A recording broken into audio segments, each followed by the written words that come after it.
Ki nohi nohi, kalaile hua yuka o kamako e kuule hua mamo I ka uka noe e ia mako I ke one kolea ma papa akai ma kahakai e he pula kau makano oe he pua kukuino aloha mai e aloha mai e aloha mai e.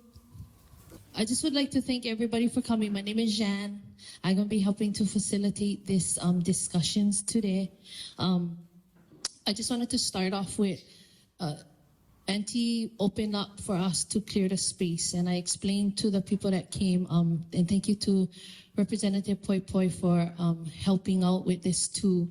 But the DLNR and Dawn over there has been so gracious. They've heard the cry of the people to be able to listen to them face to face. And I don't know of any other time when DLNR has done that, but they are arranging to come to every island. And what they want is to hear what you have to say. And so what we started with was an oli that Auntie composed and started, this is the birth of that oli. And what it says is that we are the people surrounded by our kupuna, or the mist of Kamako. We are enlightened. We come from a tribe or a generation of experts because this is our kuleana and our place. And then it goes on to say that we invite you over here, but we're also watching you. And we're going to hold you accountable. And we want you to know that we come from a people of light, and light that grows, and light that is fostered, and light that comes from the place of light. And so we value this place, and we enter this circle, and we in this circle, because as I learned from my kupuna, when we in one circle, everybody equal, titles no matter. When we in one circle, we respect and value each other, and even when the conversations gets hard, all the pilikia and all the heva, the things stay right here and we squash them so it doesn't follow us outside. So I'm starting this off this way because I just wanted to say that they were really strategic and intentful when they asked to have somebody facilitate this. And we did not want this to be a place where they was talking at you or everybody was standing testifying 3 minutes and trying to share your whole life story in 3 minutes. So how this is going to work is I'm going to introduce Dawn, and she's going to tell you a little bit about DLNR. This is a listening session, which means that the primary focus of them coming and intent is for them to listen. So there may be some questions that they cannot answer right now, whether or not it's legally bound or need other input or they need to be able to answer you. But we can promise that they're going to answer it at some point. It's just that not all your questions may be able to be answered today. What they've come to is to listen to what you have to say. So in Molokai integrity, what I'm going to ask as your ohana is that we be respectful in the way that we speak to each other and the way that we pose our questions.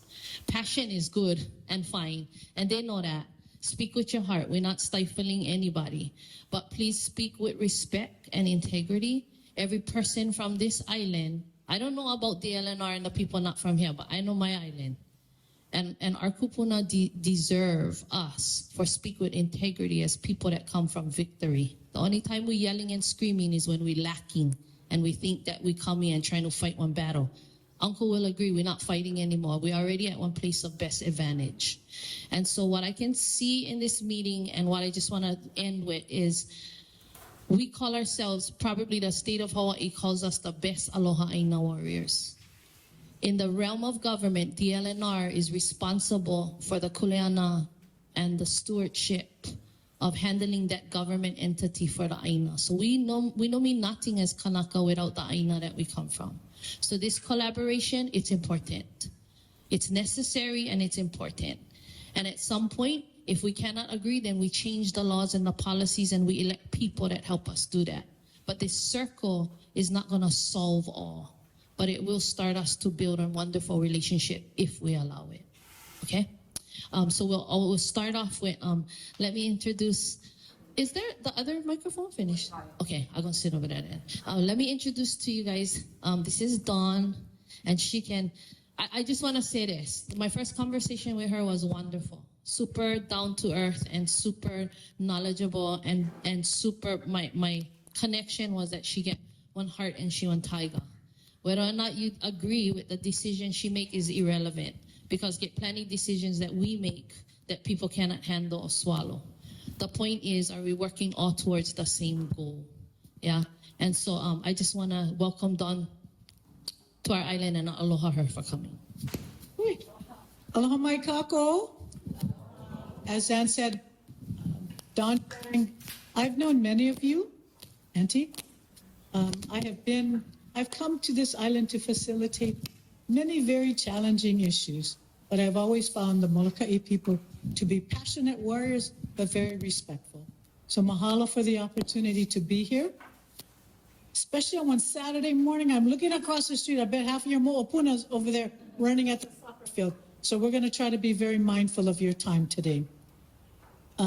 As Ann said, this is the first of our series of talk story listening sessions statewide. But we thought Molokai would be appropriate. Representative Poi Poi reached out to us. We had another meeting here in the community, and she asked that we come back. So we're back. She helped to coordinate some of this, but this is really a DLNR hosted meeting.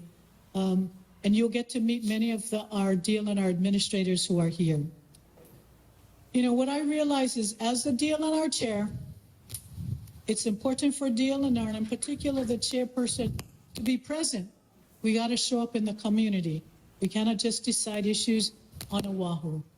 Because for me, being present and being in your community shows a sign of respect. And we all do respect the work that you guys are doing here on Molokai. I wanted to just share some, before we go into, you get to introduce you to the departments and hearing what you have to say. I wanted to share a little bit about what's our mission at DLNR. It is to enhance, protect, conserve, and manage Hawaii's unique and limited natural and cultural and historic resources held in public trust for the current and future generations of the people of Hawaii, its visitors, in partnership with the other public and private sectors. That is DLNR's mission. Our mission isn't to make money. It's not to promote or advocate. It is really to ensure that we're preserving and protecting the valuable public trust resources. What is our kuleana? Let me briefly share some of our responsibility. We manage or oversee over 1.3 million acres of Hawaii's public lands. 3 miles of state ocean waters, including all fisheries, coral reefs, small boat harbor facilities, and ocean recreational activities. We also oversee all freshwater resources, including more than 376 perennial streams and all groundwater aquifers. State Historic Preservation Division oversees historic and cultural sites. Our Division of Forestry and Wildlife manages forests and watersheds. Our state OCCL helps to oversee, as does our Land Division, public beaches, ensure that they're open to the public. We have state parks, that we have 55 state parks encompassing 30,000 acres on 5 main Hawaiian islands. Our engineering division regulates dams and reservoirs. They also do rockfall mitigation on public lands. Our DOFA, they also oversee endangered species protection and invasive species control. Overall, we regulate 3 million acres of lands in conservation district, submerged lands, conservation lands, lands that are along the shoreline. What I realized at DLNR, and Laura Ka'akua is our first deputy. I'm sorry we didn't get a chance to introduce Laura. So we have the first Native Hawaiian leadership. I as the chair, Laura Ka'akua as the first deputy, and Kaleo Manuel as the Water Commission deputy. First time in history you have 3 Native Hawaiian leaders leading the department. But with that kuleana, we recognize we cannot steward these resources by ourselves. We must do this in collaboration and coordination with our communities. Who knows these resources better than the community? It's all of you who are here, and those of you who are working the land, who are managing the resources. So it is our responsibility to work with communities, to find opportunities to partner and collaborate with all of you. I want to briefly kind of go over the format of this meeting. I don't want to take up much more time. We have brought representatives from our major divisions at DLNR. They will come up or they will introduce themselves and the team that they brought with them. I was on the plane flying from Oahu to Molokai. I said to the pilot, hey, you better get us all here. This is like all the administrators at DLNR. If we go down, half of us is gone. So the plane ride was perfect. Two Wahine pilots got us here safely. But they will tell you a little bit about what they do, who they are, but they will also tell you a little bit about what they're doing on Molokai. But our real purpose of today's meeting is, as Zan said, it's to listen to all of you. We're here to find out from you firsthand what your issues are, your concerns are, and we hope to try to address them as best we can. As Zan also said, we may not have the answers for all of them. We are not going to BS you. If we don't have the answer, we'll tell you we don't, but we will come back. We're committed to coming back and providing you responses to whatever answers we could not provide. And I think Laura's going to help at the end of the meeting to tell you what we're committed to doing.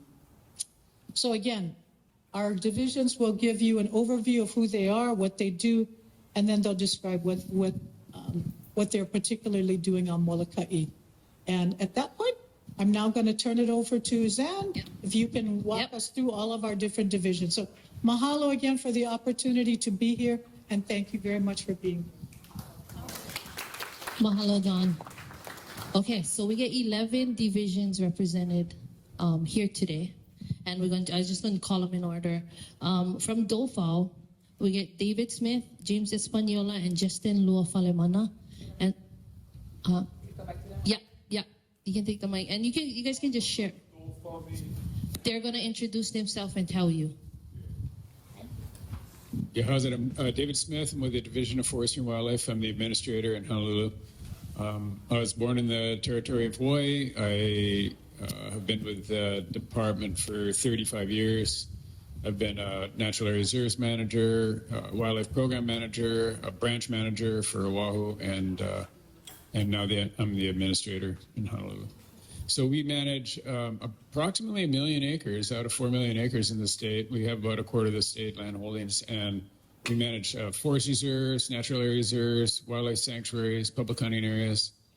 We manage lands from the top of the mountains out to the shoreline and out into the nearshore waters with wildlife sanctuary and seabird sanctuaries. We have Curry Atoll, which is out at the end of the northwestern Hawaiian island chain. So we manage a very vast array of resources, and we do it in collaboration with other divisions that we have. And, you know, we have quite a broad mandate, everything from protecting native ecosystems to managing game programs. And sometimes there's conflict between those programs, but we try to strike a balance and have some of both. And so that's what we do as managers. James is our guy on the ground here. Justin isn't here today. He was already scheduled on Oahu, so. But James is our man on the ground. I might refer to James for specific questions. I don't mean to dodge anything, but he's the man. My style is to delegate. I try to, just get my people the resources they need and delegate to the folks that really know what's going on. So that's my style. I try to sit in the background and just support my folks. We have a very diverse division, and we try to work as closely as we can with folks. So if you got any questions, feel free to reach out to me anytime. Thank you. And then for answer Curtis's question, it's the Division of Forestry and Wildlife. Okay. All right, thank you so much. Before we go, Do you guys want to share a little bit about what you're doing on Molokai there. in particular? Yeah, James Espanola. Dave already introduced us with DOFA. I'm overseeing several of the watershed partnership projects which is right now is involving fencing, and then will evolve into weed control and restoration and animal control. And then also I'm under the Native Ecosystem Protection and Management over here, overseeing both the Puli'i and Olokui natural area reserves. And then since Molokai, our conservation network is real tight, we usually end up working with the various agencies on the island with different projects. Thank you. Get seats over here. Only because the departments are going to use those tables for talk to people, so get seats. And if you guys see people, we can keep moving out so that we can add chairs, okay?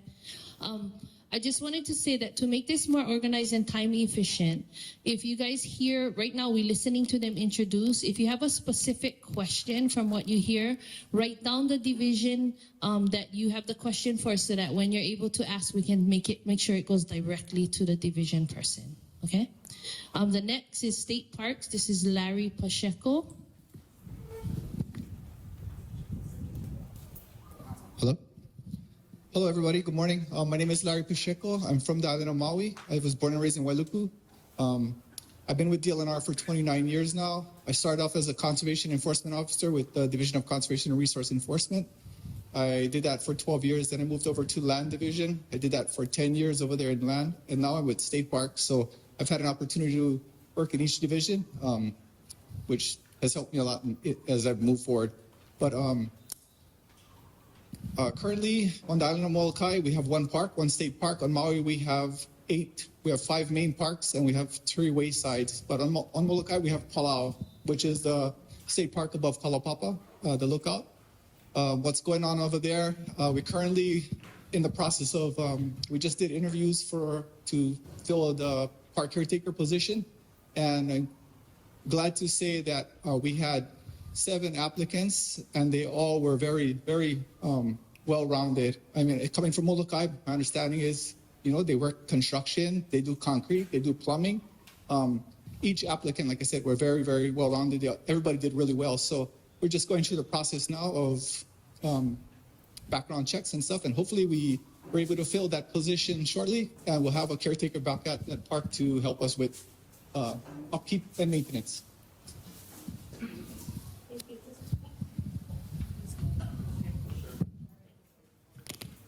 Thank you, Larry. Okay. Land Division, Blue Ka'anehe. Oh, sorry. Sorry. No, yes, I spilled my water. So, hi, my name is Ian Hirokawa. I'm with DLNR Land Division. I'm stepping in for Blue today. So, just to kind of explain what Land Division does is, our function is to assist the land board with managing what we call kind of internally unencumbered lands. So what that means is lands that are sort of not used, department lands that are not used for any other purpose. So like state parks, small boat harbors, forest reserves, natural area reserves, those are managed by different divisions, and we sort of manage what's kind of, remaining after that. So we're based on Oahu. We have a district office on Maui in Kahului, but we don't really have too many lands out here. Oh, thank you. Sorry. Thank you. We don't have too many lands out here. So normally on Molokai, what we do is we process applications for shoreline certification. And the other thing we've done recently is we've assisted DOFA with acquiring certain lands for them. So the Pua'ahala and Makolelau acquisitions, our staff helped with the acquisition process. Thank you. Thank you, sir. Okay, next. Can they explain what they're going to do with the acquisition? After we do the introductions, Uncle, then I'm going to call all the kupuna first and you can ask them that. No, I'm not going to answer. I want him to answer. No, after they power the introductions with everybody, then you can ask that question. Yeah, because we also are recording it so that the community members who are not here can clearly hear answers too. So next, State Historic Preservation, that's Alan Downer and Keaulana Phillips. Aloha. I'm Alan Downer. I'm the administrator of the State Historic Preservation Division. I'm a newcomer. I've only been in Hawaii for... okay, let me start over. I'm Alan Downer. I'm the administrator of the State Historic Preservation Division. I'm a newcomer to Hawaii. I've only been here for 10 years. In that time, I've just been the administrator of SHPD. I was born and raised in Princeton, in New Jersey, in Moku of New Jersey. I'm a newcomer here, as I said. I won't go into my life story. So,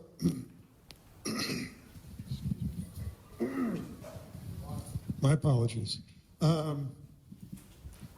We have three branches: an architecture branch, archaeology, and history and culture. History and culture used to be called the burial site program, and that is in fact most of the overwhelming majority of the work done by the history and culture branch has to do with burial site protection. We provide administrative support to the island burial councils. I do want to make clear that they are not SHPD's burial councils. They are the state's burial councils. The members are appointed by the governor, confirmed by the Senate. Our role is to provide administrative support to the burial councils. They don't work for me. We don't work for them. We just provide support to them. We also, oversee the project review process, at least as far as it affects historic properties, archaeological sites, burial sites. That we are in both roles, we are largely reactive.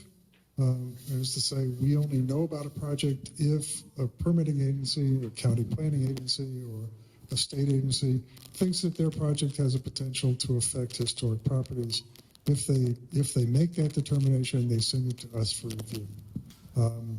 We have mixed results advising them on these are the types of projects you need to send to us, or the areas on the various islands that we think are particularly sensitive.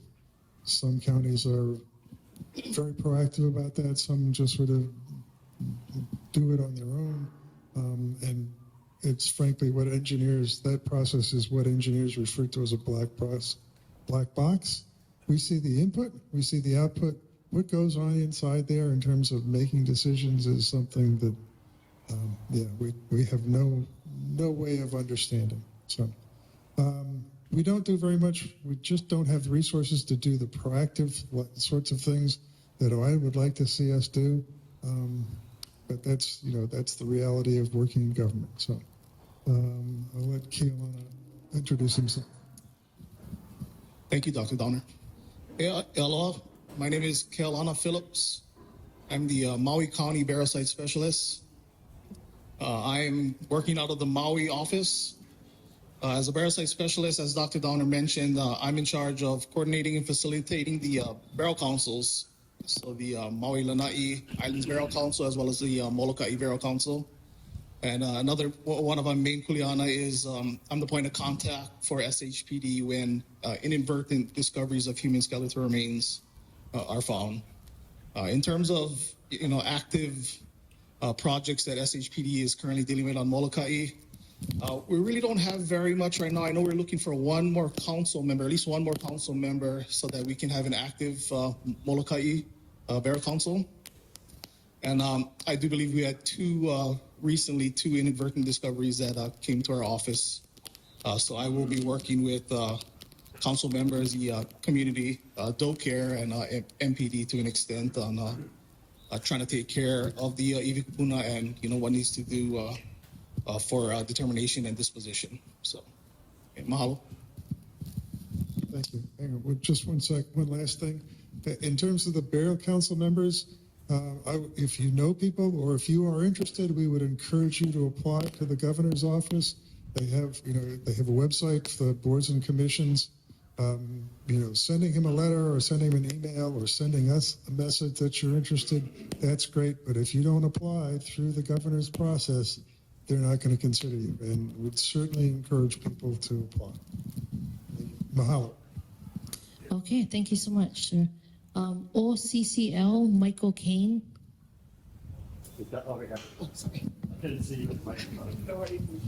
Aloha kako, Michael Kane, Office of Conservation and Coastal Lands. For those of you who worked with Sam Lemo in the past, I'm the new Sam. It's usually easier to just say that. So OCCL oversees lands that are zoned conservation, and that includes a lot of the Moka areas on Molokai, as well as all the submerged lands, everything Makai of the high tide mark.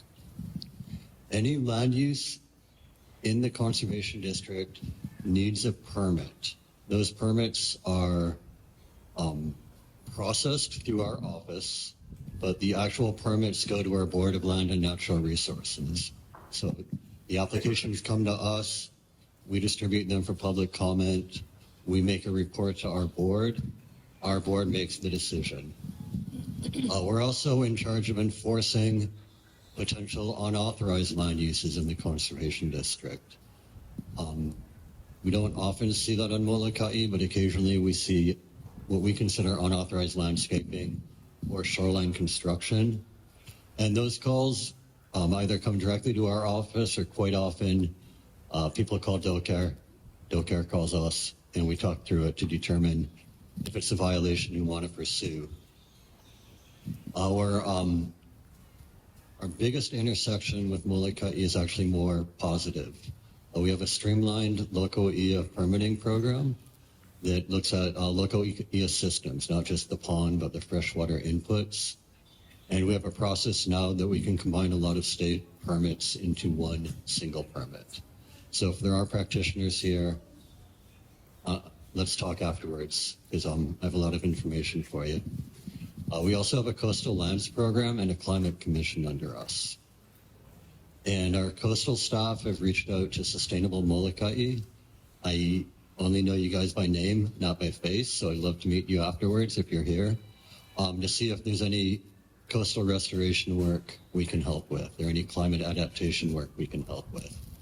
I know Sustainable Molokai has a lot on their plate right now, so we've sort of put ourselves in the queue for when they're ready to look at coastal issues. And again, my name is Michael. Aloha. Thank you. CRM, Dean, Ueno. Dean? Aloha and good morning, everybody. My name is Dean Ueno. So I was born and raised in Aiea on Oahu, and have been with the commission for 25 years. I head up the Stream Protection and Management Branch, and I'm currently serving as the acting deputy director for the commission. Can you give us the name for the acronym? Oh, sorry. Commission on Water Resource Management. And so we are the support staff to the commission. Our commission is comprised of 7 members, consisting of Don Chang, the chair for DLNR, also Dr. Fink, director for Department of Health, and then five additional members from across the state.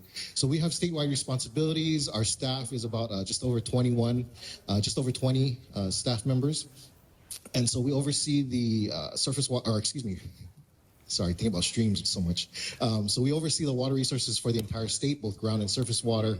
And we have dual responsibilities with Department of Health, and so we really focus on the water quantity, so the extraction of that water, of the water resources from either the ground or surface water streams, whereas DOH focuses on water quality matters. Yeah. So our issues in Molokai currently, some of you may know Dr. Aaron Strout. He's our lead stream hydrologist. So he's been doing a lot of work on the in-stream flow standards, setting how much water should remain in the stream. And so we've been doing work in Kaunakakai, Manawainui, Kavela, and Waikolu. And then we also have, we've also been, as far as our groundwater side, some of you may be familiar with Molokai Ranch. So that is still... Did I? Okay. But we do also have groundwater monitoring that goes on. We do have under our U.S. Geological Survey contract a monitoring well out in Walapue, as well as USGS maintains 2 wells in Kaunakakai, I believe, and Kualapu, a deep monitor well to monitor the health of the aquifer. So if you have any questions, I certainly look forward to hearing them. Thank you, Dean.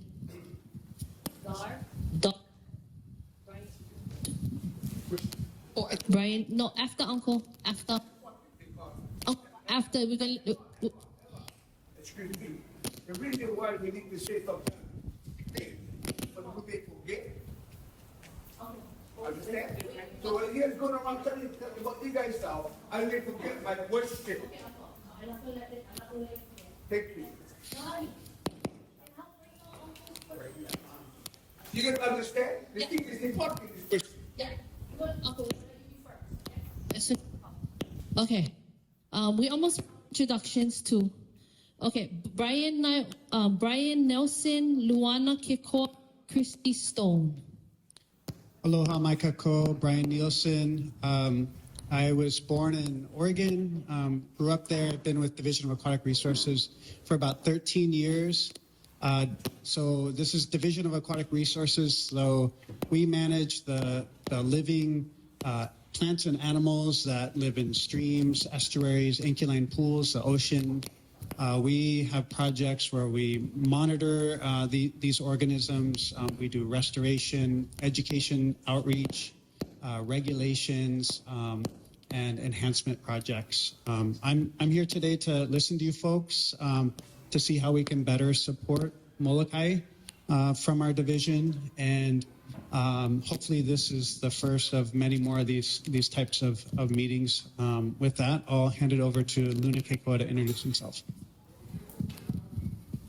So aloha, my name is Luna Kikwa. I work for Aquatic Resources. I used to be with DoCare as their Makai Watch coordinator. Then I was with Aquatics as a CBS survey, the community-based subsistence fishing area coordinator. And now I'm the ecosystem manager.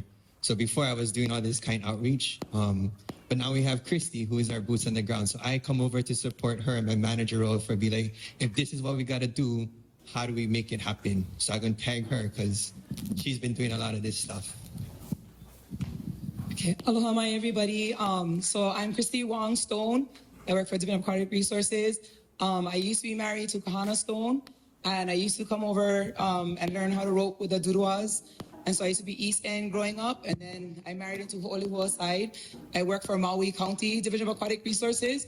And so recently on Molokai, all I have been doing for the past 3 years is just coming back over and re-engaging with the community and just learning more of the community, not just the same people that we always communicate with.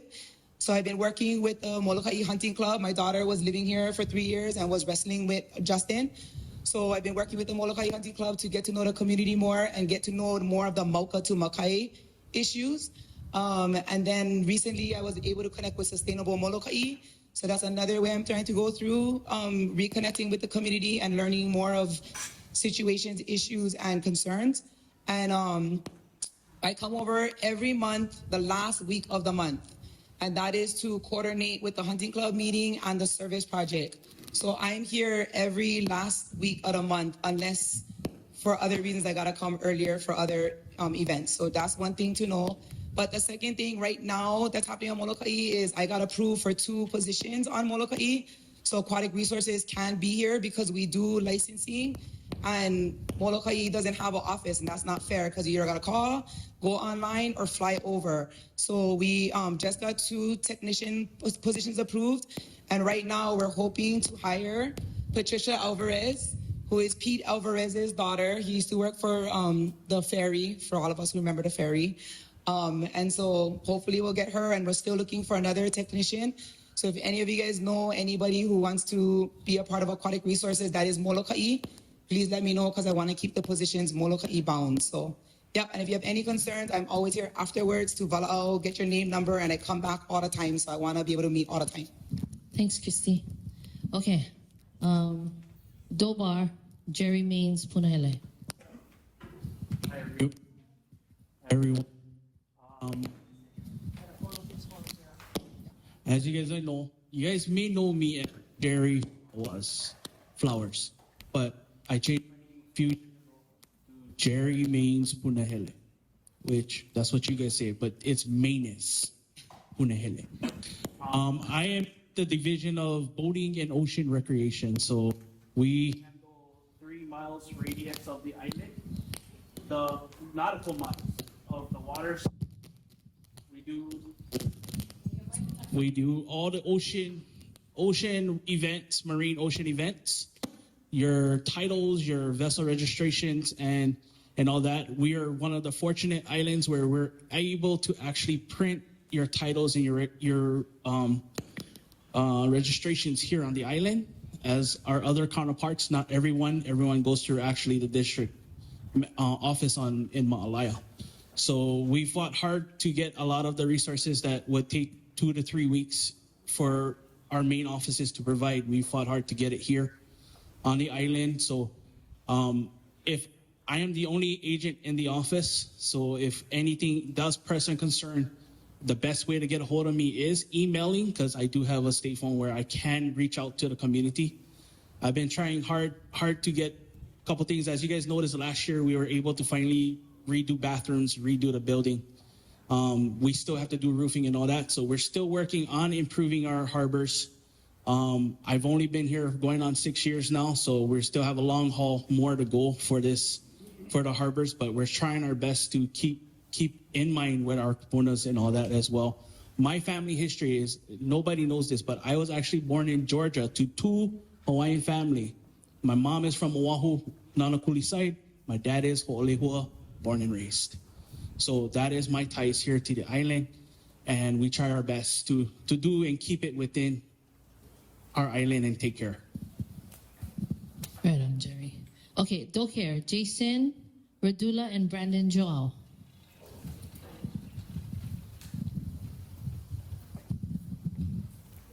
Good morning, everybody. My name is Jason Redula, and I'm the chief of the Division of Conservation and Resources Enforcement. We go by the acronym DOCARE.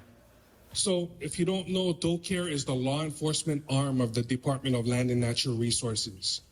Our responsibility is to enforce the conservation and resources enforcement laws within the Hawaii Revised Statutes primarily, and then all other laws of the state after that. So all of my officers have full police powers. We are state law enforcement officers. We can enforce all the laws of the state, just like a regular police officer. And when you think about a conservation and resources enforcement officer, we have many different roles because the mission is very broad. So if you think about a game warden, a forest ranger, a park ranger, a marine patrol person, a police officer, sometimes teacher, sometimes medic, and roll it all together, that's what a DOCARE officer is. With me today is one of my officers positioned here on Molokai, Brandon Joao, who's been with us for a couple of years. I'll let him speak in a few seconds. I do have 3 positions here on this island. 2 are currently filled. My supervisor here is Keith Apo, which I know many of you know.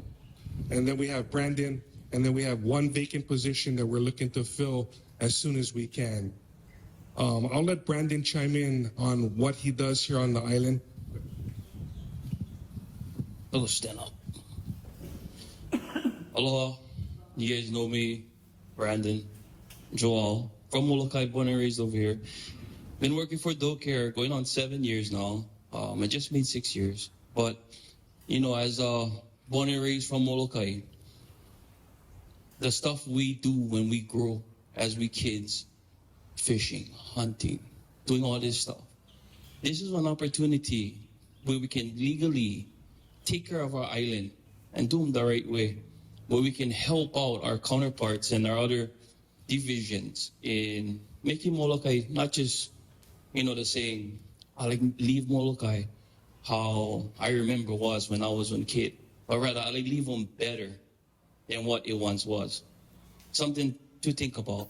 But as far as our job here, from fishing to hunting to OCCL stuff and the land division stuff, Ship D, with every counterpart that we work with, it's an open line.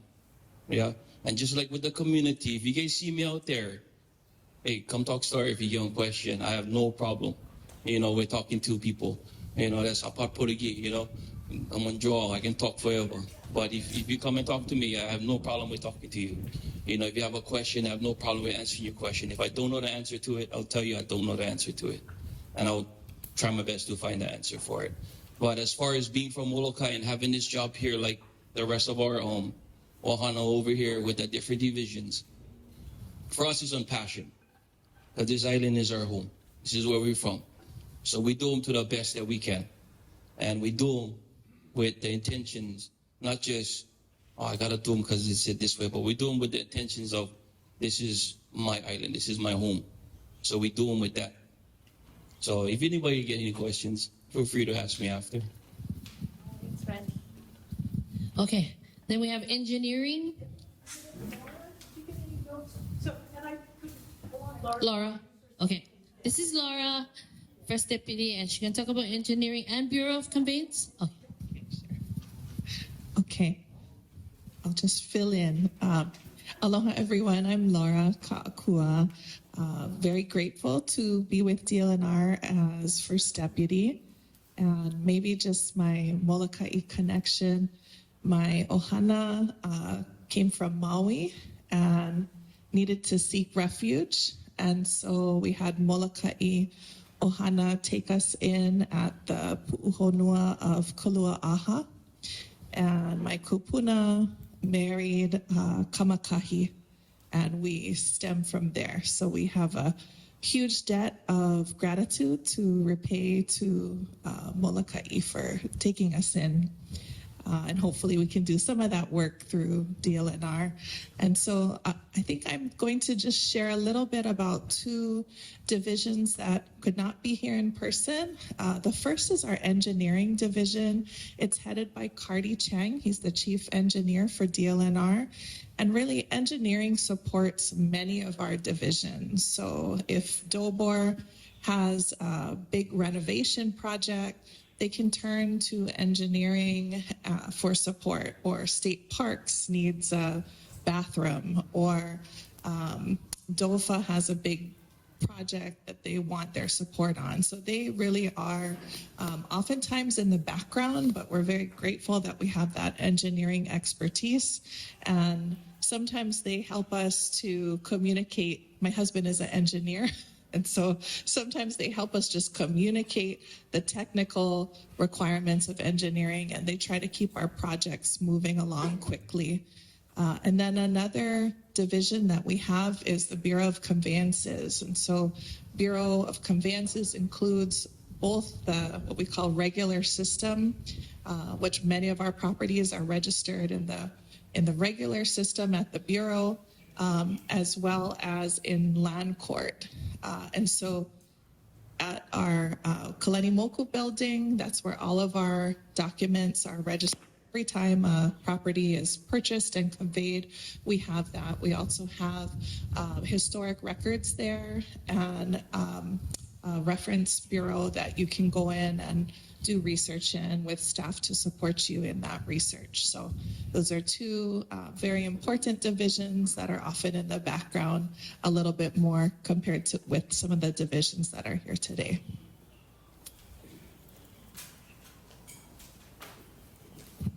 Thanks, Laura. Okay, so we'll get into the questions and input section. Again, please be respectful of each other and in respect to Kupuna Lemana over there. He asked one question. I'm going to read them out, but what I'm going to do so that he can get the proper answers, I got a piece of paper, and this goes for all the department heads that just didn't speak. And if you could just help us out by answering the question on the paper, and then we can give them to Uncle so that it suffices, because if you all went all over again, it would be 1 more hour. So he said, how many times have you been at our meetings? If you haven't been in the last 20 or 30 years, who represented you prior to you? You guys know? You guys understand? He's just asking what is the connection? How many times have you been here? How many times have you been able? So I just gonna pass the question around to every division person. If you can put your division. What division you represent, your name, and maybe you can put your contact number on there for Uncle so that he can talk to you, okay? What we're going to do to start off is we're not going to do this whole thing where first you came, you can testify. We're going to give honor to our kupuna. And so our kupuna, if anybody wants to ask a question, you can raise your hand and then I just go give you the microphone. We're not going to do the whole 3-minute thing, but we ask that you be respectful of everybody's time and and give everybody a chance. But any of our kupuna, Uncle Lemana, Uncle Walter, hang on. Uncle Lemana, you like say anything? You want to talk? Here. You want this? Or no need? Normally in the meetings, the meetings at Molokai, the rules go like this, 3 minutes. Okay? So we hope this rule will work. One request to you. Number 3 minutes, let's stop there. Every one of these guys that are here, one request. Yes. Before they leave, like one word, for instance, beautiful. You understand? Just one word. I don't like it. Or it's 3 words, or something like that. Okay. I will follow you hold microphone. Okay, the question is, why are you here and what do you want? That's the first thing. Second, we have an East End policy. All meetings that belong or come from Kamalo to Kapu'upo'i. Kamalo to Kapu'upo'i is in our East End policy. It's like East. And then from the East goes to the North. You go from Halava right down to Keavinui. And our East End policy tells you this is traditional and cultural and customary. 81, the Eastern policy came out of people like her, your age, all the elders here. Yeah, they were young. And I was like this, like that, something like that. So, what is the question? Thank you. Any meetings pertaining to the East End, Mauka to Makai, Don, you the head, this meeting, if he talks about anything on the East, and I'm not, goes to Manae. There's respect to the Kupuna, to the Makua, and to our community. You guys got that? Yes. We talk about Mauka, we talk about Makai. If you do not respect that areas there, you ain't got nothing down there. Whatever comes from the top goes down to the sea. See, so what is the point over here? Thank you for that question. It's the value. Our value and you guys' value is it the same. Our value is it the same. So here we go. A, B, C, A. Yeah. Here we go. What's this one? A, E, O, U. You see, where we all going with this? Ask me the question. Where are we going with this? Ask me. Say, where are we going with this? Well, thank you. You guys are, yeah, although you guys A is our A. So, when you say division, DLNR is a division already. Where you got DLNR? A is A. Because A, E, O, U. You guys say A. We say A. Divided already. Okay, Uncle, she can answer one question. Uncle, wait. Uncle, sorry, she might forget your answer, that's why. Uncle. Our system. That's what She answer one question at a time, okay? I'm not right, you're not right. It's what was made for us. It's better to follow their track. Okay. You're right, Uncle. So, yeah. I greatly appreciate Uncle Manao here. Why are we here? It really is to listen to all of you. It's to hear your Manao concerns like Uncle. And Uncle is right. The traditional Amukua concept, came from Molokai. It came from here about you have to look at from Maka to Makai. What happens at Maka has an impact on Makai. So Uncle, at DLNR, we are really trying to do that. We are trying to ensure that our forestry people, DOFA, and everything in between to the ocean, they're working together. But we need to talk to your community. How can we do that the best? That's why we're here. We also respect everybody. My mother used to say, don't be proud of somebody else's place. So I do understand that each of your communities have a different, you have your own different cultural protocols. You have your own different community.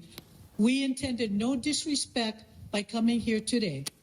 Our intention was to open the discussion, to say we're willing to come back.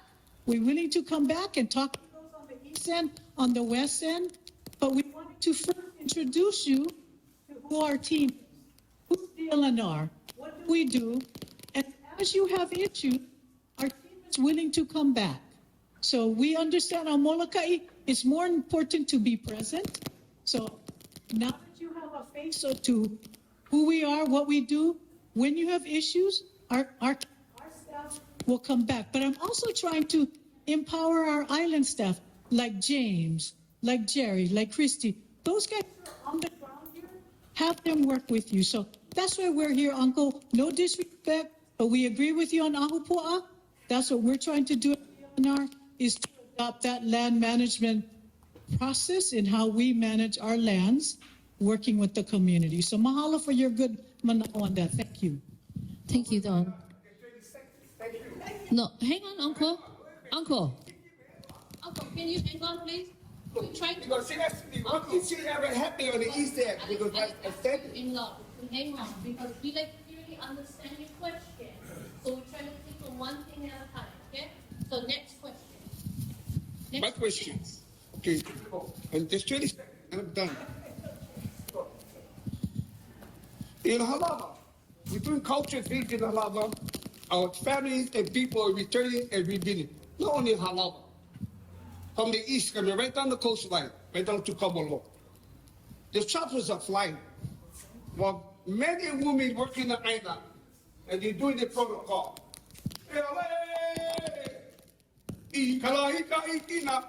Well, they do the protocol. These choppers is flying. I talked to the officer and other officers about that. We leave it only when people move like this. No respect. In the 8th, for you, the DLNR officers here, whatever title you hold, head to toe. 8 of our kids passed away, flying into that mountain. You get the biggest guy and the wonderful heaven, and they flew, shot up that. It took 8 of our families and stick them in a mountain. My concern is these choppers flying in halama. Ha, bread, la, the sun, wa, he. That's what it's about. Culture, customary, traditions. So this is in my heart. And everything that we do culturally and customary is us. Everybody say hello. Hello. We are the Kalapa Maui. We are all the people of this land. We're all the First Nation of this land. Everyone else is visiting. How about English? Yes, we are the true people of this land. And the last but not least, my niece was here, supposed to bring me some paperwork. 1893, you're right, 10 more seconds, thank you. Julio Kalari. Yes, 1993 is 100 years. And President Clinton wrote an apology bill. So, here we go, say here we go. Go to our politicians on this table. Boy. Tiani, and me. They represent our people. You, the city there in this, DLNR. You look at me right now, every what D means, L and R and R, all of that, what D means to you.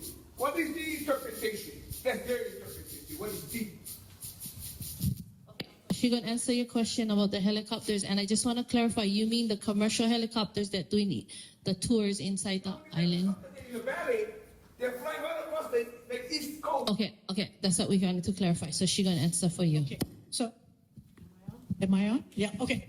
Uncle, you raise a good question, and you know, that question about the commercial helicopter, Plenty communities have the same concern. So you know what I'm going to do, Uncle? I'm going to take that back to DOT, Department of Transportation, and bring it to their attention, because DLNR, Department of Land and Natural Resources, we don't regulate the commercial helicopters. So let me go bring your concern back to the Department of Transportation that has some kuleana over commercial helicopters, okay? We'll work on that and then I'll bring it to their attention. Thank you, Uncle. Okay. I think Curtis had I'm gonna let Curtis ask Uncle. Thank you, Don, for coming to Molokai. It's the first time. I've been here for 27 years residing. It's great. Everything was all conjecture, talk story, call a number, and if I get a voicemail. What Brother Joel said, I have contact with DLNR many times during the year, and every time I receive a call. Now, I'd like to submit to you here today an upward balancing about the destination of our Native Hawaiian culture, which we were the host culture, and today we try to be the host culture, but it has to start in this department here. You talked about Dr. Fink. He's the head of the Water Commission, right? No. Department of Health, but he's on the water? Yes. Exactly. Okay. Today, throughout the state from Kauai all the way to the Big Island, we've had inherent challenges with Native Hawaiians receiving water. And the less water we have, our population goes down. I talked to Laura about the travesty with Hole in War, how it's supposed to be. Aina Momona, give the Hawaiians row farms. Yeah? They don't know how, but 36-inch water main came down there was in the same time they built the subdivision. And Belmonte and Gold was the yield. We're past all that stuff. Okay? We want to move forward. Today, there's enough Hawaiian, Native Hawaiian people. I'm going to take a step back. The trending of our governors, get the women in there. Remember? Every department keep littered with women. And that's great. But today, the trend is we're the host culture. I will submit to you that I do business with the nations in the main Indian nations. And they've got their people in as policymakers, from townships to whatever. With this water commission, Bob Makata, perhaps, very vocal back in the days. Uncle Curtis, what is your question? I'm giving a suggestion. Okay. That perhaps the complexion of that water commission, all right, should be representatives of different islands, so they can be on a board, and their commission there could advise them on how to take care of our kuleana rights and our water rights. Because throughout the state, kids, like given age, all these young kids, 30s, 40s, they've got the alphabet next to the name, but they haven't chosen to go into cushy jobs. They're going back to the Aina. Elaine Cabello, and of course Schultz. All these people, Mokua, Maui, the Big Island, they're trying to do things with the land. So the water should be with this of the revival of our nation. So I just have a suggestion that maybe we can make a Mokupuri Council, like your Perennial Council, which is pretty funky. It's challenged. But very active for every island who can go and adjudicate established policy, because from Hawaii law to Waikani, Waihe, all the way to Waimea Bay, Hemingway Ditch, we're all trying to go back to Lorikau. And if Uncle Laura, Uncle Earl Kawaha, gave to the little fellow to do the cows coming back, and Dr. Chuck Burrows, all got alphabets next to their name. So that's probably, I'd like to suggest that. So just to be clear, your suggestion is that the commission be made up of representation from every island? Native Hawaiian representatives from every island? Not politicians. Okay. I will tell you, so there are two positions that are by statute. Dr. Fink and the chair of the Board of Land and Natural Resources. We sit on there by our positions. 5 other positions. So Dr. Larry Miiki was just appointed to be a water commissioner. We have Dr. Aurora Kagani Viviani from the University of Hawaii. Excellent. And then Neil Hannes sits on the Water Commission. We all beg, they're all different. And then we have Wayne Katayama and Paul Meyer. Paul Meyer is from Maui. Wayne Katayama is from Kauai. So we do have island representation. I recognize transition is always hard. So we have brought back we have island representatives. I think we are becoming much more culturally diverse. I will tell you, the Board of Land and Natural Resources, everyone on the board is Native Hawaiian. All six. I know. I'm a lobbyist and a consultant and an engineer. So anyway, the people that feed the local people building fish farms, all the Molokai, we need to start doing something. No, and I appreciate that. And I will tell you, we have such great participation from our community. Our last Water Commission meeting, last week, Tuesday, it was for 12 hours. The people from Maui provided us their testimony, and we all were there. We waited to every last person.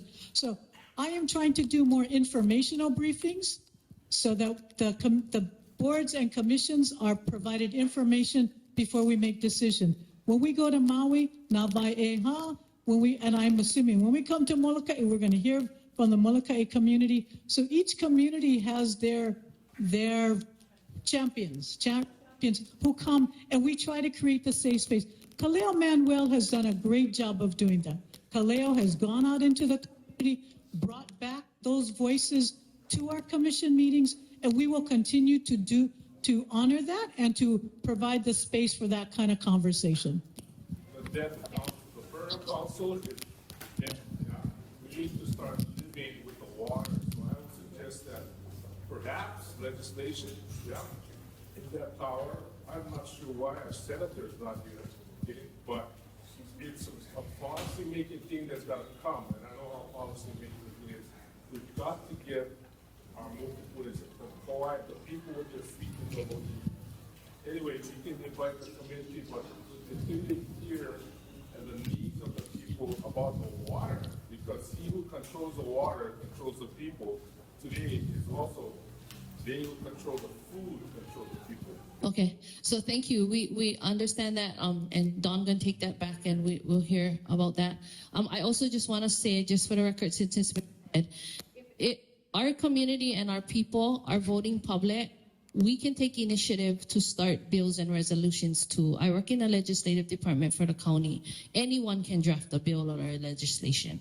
So if that's something that you want to do and you need help with, our office is happy to help to start to draft those kinds of things if you have something that your organization would like to petition to the legislature.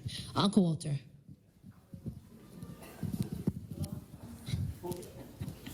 Aloha.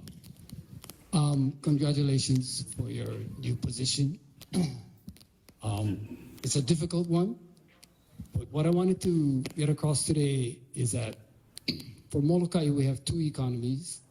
One is the cash economy, and the other one is the subsistence economy. So we've been having a really hard time getting that message out to the state. But that message needs to be really ingrained in DLNR, because DLNR plays a huge role in the success of our subsistence economy. And DLNR has played a really big role all of these years. And I wanted to show you some of the areas that DLNR created a task force in 1993, and it's called the Governor's Task Force on Molokai Fish Pond Restoration. So that allowed us to get into our fish ponds, even though the law says that you cannot touch historic sites. People said these are 800-year-old historic sites. You cannot touch it. But we needed it to survive. So that was a huge process that we went through. The other process that came out of DLNR is this study. It's called the Molokai Subsistence Task Force Final Report, done in 1994. So this allowed us to have something to take to the state, even though we don't pay taxes on our economy because we trade with one another and there's no money involved. So the state wasn't interested in supporting our subsistence economy. But DLNR helped do this. So we're gonna need to I'm looking at the dates. So we need to update these task forces and maybe even create other task forces that allow us to improve our subsistence economy on Molokai. The last document I want to show you is, this document is the Coral Reef of South Molokai, Hawaii, Portrait of a Sediment-Threatened Fringing Reef. And this was done in 2007 by the federal government. So the federal government told the state of Hawaii that the reefs on Molokai is a national treasure. And it's a national treasure because it continuously grows no matter what the storms are, because Lanai protects us from any storms on one side, and Maui protects us on the other side. So this reef is a national treasure. So there's a problem with the reef. It's not only trying to protect a few species of fish that is going down, but the biggest problem is erosion. So this study talks all about the erosion and what we need to do to solve that problem.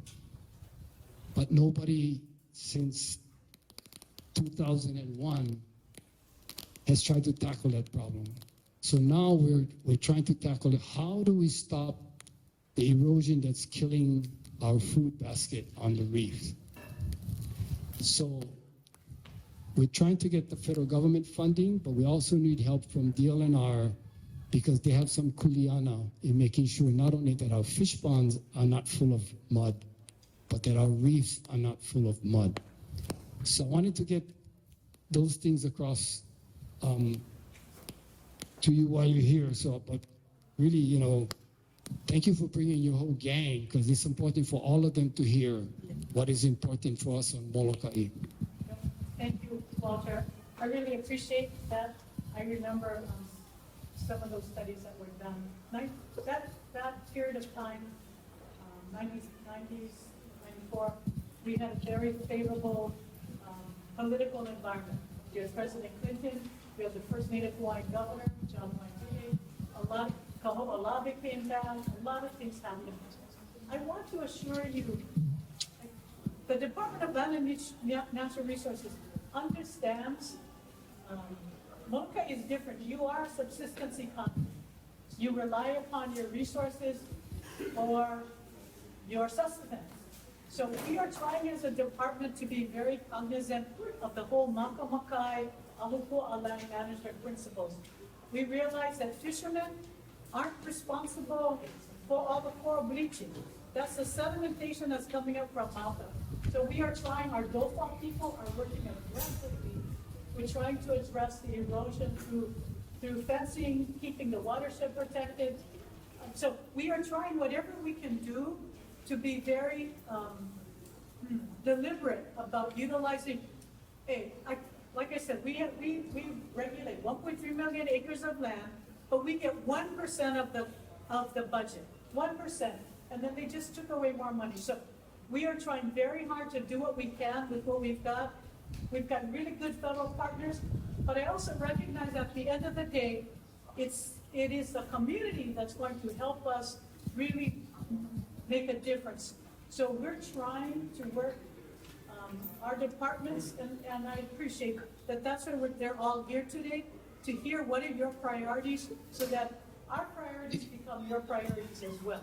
So we will continue to work work with you guys on that? There's two other things. One is that somebody mentioned that DLNR is acquiring 2 ahupua'as, brand new acquisitions, one in Puahala and one in Mokolelao. So we're partnering with Kamehameha schools to figure out how we're going to stop the erosion in their Ka'amola ahupua'a. So we're in a shared effort. We'd like to also work with DLNR to figure out how we're going to stop all of those erosions coming down for those 2 new ahupua'as that you guys now have in your position. And if you can work with us now, we're trying to figure out how to create a workforce that's going to be needed in order to stop that erosion from coming down in these ahupua'as. We're already in partnership with Kamehameha schools, but we need to have more partnerships with people now that have ahupua'as on Molokai. I'm going to let David talk about that because the acquisition of those parcels was very deliberate. It was for purposes of the watershed protection. So I'll let David briefly explain those 2 acquisitions through our legacy land funds and why they were made and how we're working. I don't think it's important why you got it and everything. I think it's important for you to understand how the community looks at it and what are the potential problems that you've acquired. I think that's going to be the one. And we'd like to work with you guys to do that. So the one last thing I want to bring across is that we have a tremendous hunting club here on Molokai that's doing really well, good work on Molokai. What we need on Molokai is for DLNR to help us figure out how we can come up with an island-wide management plan for the deer. That's going to be critical for us. The hunting club has an agreement with the ranch, agreement with that ranch, agreement with landowners, and they have all different rules. And it's working okay, but it's not really solving the problem. So maybe if we can get some kind of an allocation from DLNR to come up with a master plan for Molokai, because the deer moves all over, and if you don't have a master plan, you can solve it in one area, but it pushes it to the next area. It's not going to work unless we do a comprehensive plan. That's my last one. Thank you. Thank you for that, Walter. We are very interested in partnerships, so acquiring those new parcels, part of it because it's part of a whole major other areas, and so we work. In terms of, they have a master plan, or they have a plan is to come over to Molokai and do a plan here as well. And we did get some funding out of the legislature. We have some more resources for access to your management, and so that, we're going to have a position, I think, that's actually going to be based on Molokai. So. No, it will be different. It'll be separate for Molokai. Thank you. Okay, we have one more question over here. Hi, right back. Okay, I'm Donna Pa'oa. Dawn, I sent you a message yesterday, Thursday. I sent an email to DLNR with my concerns because that's the way I work. I do my homework. I've got pictures and a long email. It was DLNR at hawaii.gov. So I'm hoping that you can pass that on to the different departments that need to see it. I've lived in the same house for 50 years at Cavella. I'm glad I got to follow Walter, because the sediment from Cavella Stream, which is actually a river, is what has killed reefs out in front of Cavella. Molokai is, of course, where the issue stems. The diversion of water for 100 years. When I came in 50 years ago, the water was being diverted, but it was still healthy at Cavella. 50 years later, you see what happens. So we have a need for DLNR, and my question will be, number one, if you could facilitate my email and send it to whoever needs it. And number two, can you work with Department of Transportation? We have a bridge that was built in 2014 that was, supposed to solve all of our issues with the stream running down. I started in the 1980s to work with Neil Abercrombie to get that bridge. We got one built. It doesn't work. It's a dam. And everybody who knows me knows that our house is flooded every 5 years since the 80s, up to our knees. And we work with government, and it still happens. So anyway, I have it documented. I've worked with Mahina, and she actually has taken some of the last pictures because she did a site visit. In any case, we need a couple of state agencies to work together to solve the whole issue of Molokai, and then the immediate for the landowners that have been here since the 1800s to keep their land in place. So, and I thank you for coming. Thank you, Donna. As soon as I got did it from Mahina, as soon as your email came to us, that was distributed around all of our divisions. So I have engineering looking at that, OCCL has been looking at that, Land Division has been looking at that, and our other divisions have been looking at that. So we're going to follow up with you, and we'll work with, and if we need to, we'll bring DOT in. So we will respond to you and see if we can coordinate with you on that, all right? Thank you. And Don, since you're on that subject, I just, there is a need, I think, for an assessment of all of DOT's works, even when they repaved the East Molokai, that there were some natural waterways that were paved over and made flat, so now settle on all sides, particularly like up past Ualapue and those areas. So I think there needs to be an assessment and an oversight and in working with DLNR of how Department of Transportation comes in to fix problems. So without DLNR's oversight of natural waterways, those things are now causing problems. So as they improve the road, they actually cause adverse effects for our streams and runoff.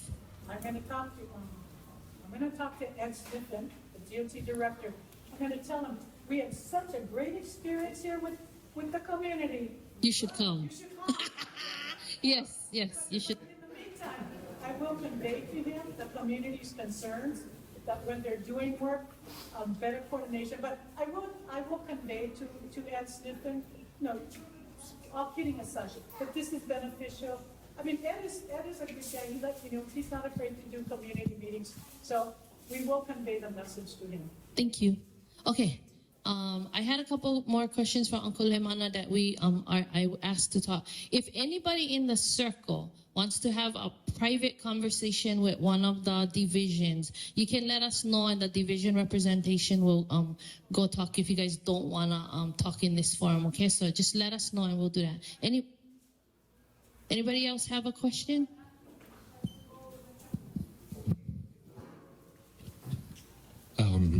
Hello, my name is Rudi Hanke. I'm coming from the very east end. I'm working in Puruku Ranch, and Puruku Ranch signed the first safe harbor agreement in 2001 for the Nene geese, and DLNR established a big pen to release birds from other islands, several hundred, and in the last 10 years, this population of geese diminished. We are now, since last year, at 4 birds. One is a female. And I think these Nene geese are a good indicators for the state of the land. Yeah, because Puruku Ranch, as other places, have all the grass due to the deer. And so we have started in the last 3 years to work with the Molokai Hunting Club. I'm really grateful for their work. And we have, together with NRCS, established about 100 acres, new pastures that were deer fenced and reseeded. And so I feel like the Nene that is only representing the whole community of life that should be on a healthy land. My question is, what is your plan? Are you going, I propose, or I talked with John Medeiros whether we could introduce new birds from other islands, but it hasn't happened. And I'm afraid that we lose the last birds too.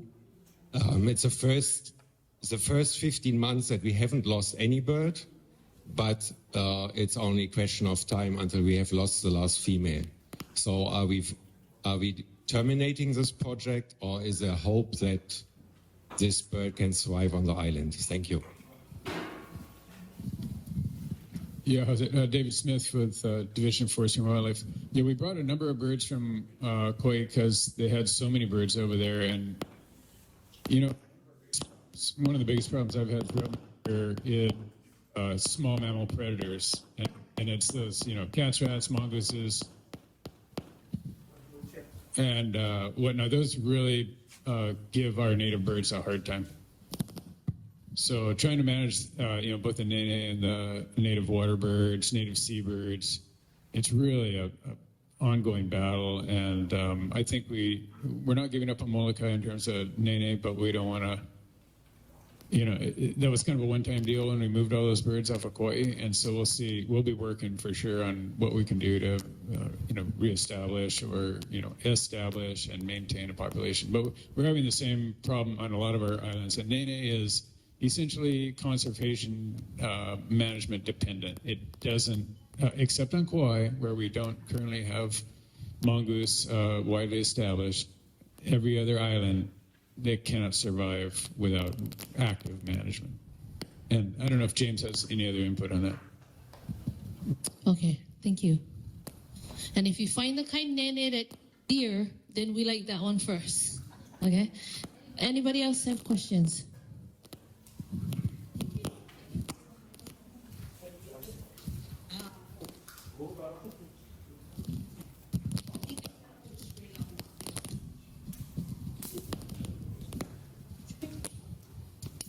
Can we buy that works? Aloha, everybody. My name is Laurie Buchanan, community advocate. I wanted to welcome Don. Don and I are colleagues and friends from way back. And most of the staff from DLNR I know also because I interact with DLNR the most to the past 30 years. I currently do invasive species as an employee of the Research Corporation at University of Hawaii. But I'm here today as a community advocate. And I wanted to give you some kudos, Don, because I've attended many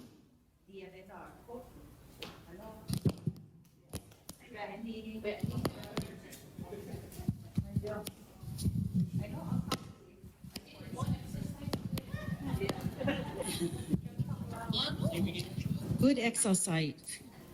I wanted to give her props because we've been asking for over 20 years for all of the different divisions to come to Molokai. And this is the first time I've had most of all the divisions except for Bureau of Conveyances and Engineering, which Laura is representing.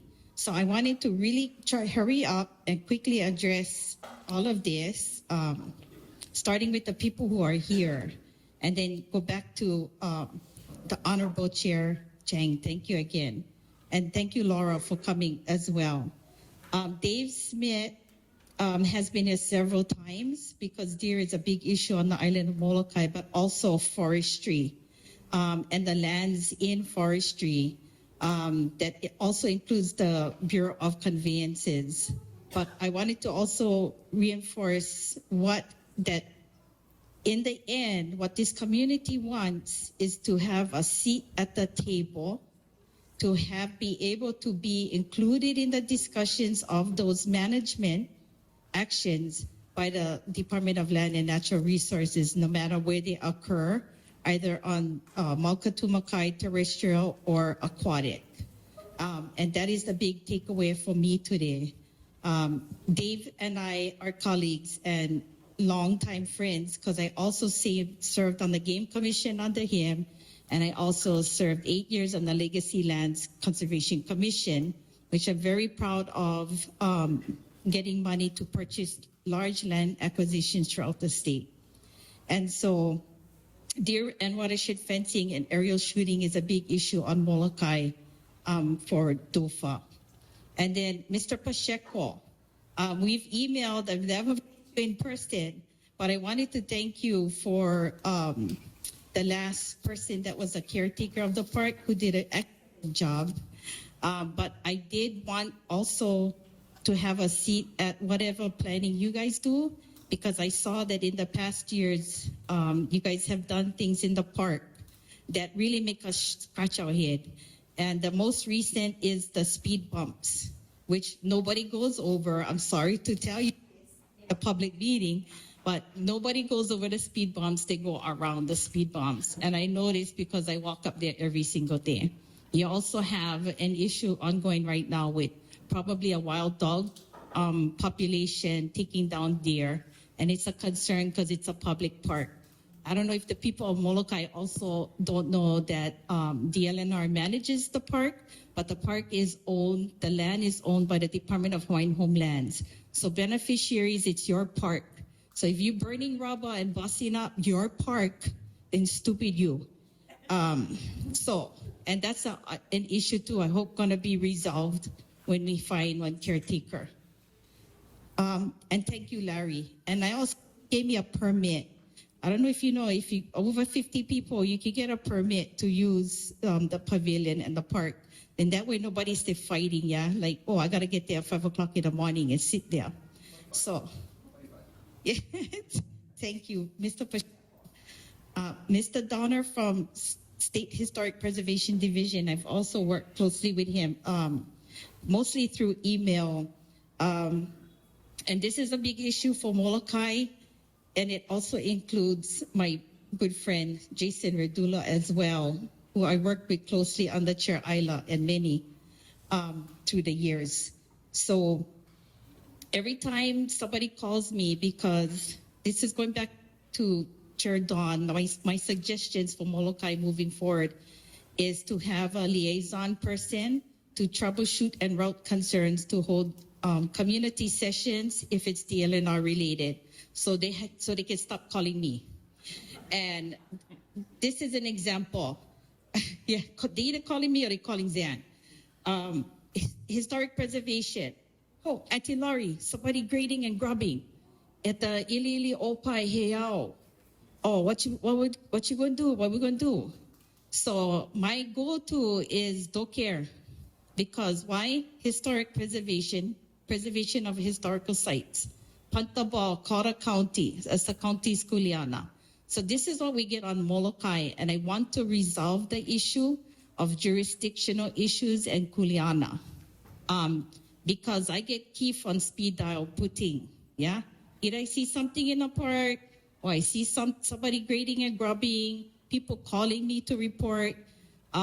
We had a whole sand dune in Papahaku removed by a homeowner. And that was such a mess. And to this day, I don't think the proper outcome was ever resolved. I just can't say that. But that's when it involves historic preservation, whether it's in Cavella Plantation, where an archaeological inventory survey has been performed and well documented, where's the 911? Because I'm not the 911. So DLNR has to have really clear 911, whether it's somebody at the harbor, in the mountain, or in any other public lands that is under management of DLNR. Okay. But thank you for all you guys' help. And then also, Mr. Donner, I've contacted you guys because people constantly call me about illegal structures occurring in North Shore Molokai. And that also involves OCCL in Conservation District. And so that's how come the overlapping dawn is so complex for this community to understand how that works. So maybe even education and outreach to this community about the complexities of jurisdictional issues and how we can complain effectively or help effectively. And then I didn't go to Mr. Kane. Where's Mr. Kane? Michael. Okay. So again, Wailao, Halava, the issues in Halava, all of the conservation district types of uses where people are doing whatever they're not supposed to do. Who's the 911 again? You know, is it poor Brandon? Only hear Brandon over here. We got to go call him all the time. Brandon must hate when he see my number come up. So he's like, what the hell, Auntie Laurie? Like, no. And then Mr. Ueo, I wanted to touch on the Molokai Water Use Development Plan. Where's Mr. Ueo? Oh, aloha. And thank you for being here. Molokai permits, surface water permits. Not to down the department, but sometimes I feel if somebody applies for a water surface permit that has no protection, give them out like nothing. But where the rubber hits the road for us on Molokai is if that permit is asked for water diversion, surface water, you guys allow it. But then if it's in the special management area, which is everything Makai of the highway, then the county needs to give a permit to either drill, like we've seen in Kamalo, or to pump. And so it's actually the Molokai Planning Commission that stops it. So you said was okay, we said not okay. So that's another issue. And that's how come we have that ongoing surface water Cavella stream case going on, because we want our streams protected. And we need to stop that. That you say yes, we say no. Okay. And thank you again for being here. Mr. Wilson and Luna. Oh, I love this guy, Luna. Don. He's awesome. He got one big award, at the Conservation Alliance, and he deserves it. Invasive species, how fouling, Molokai. We never used to have Karajoya underneath our wharf. We do now. I asked DAR many years ago to come and try to remove it because they told me don't remove it on your own because we know how bad it is. So I tried to address this in the Kanakakai dredging harbor project from Army Corps that is ongoing now. And I have Uncle Walter Rollins right there has been heading up that community feedback to Army Corps. And they also said they cannot do it. So they put the ball back to DAR. So there's really a hard time. Maybe it'll get better now at DAR to have that types of discussion and Gorilla Ogo.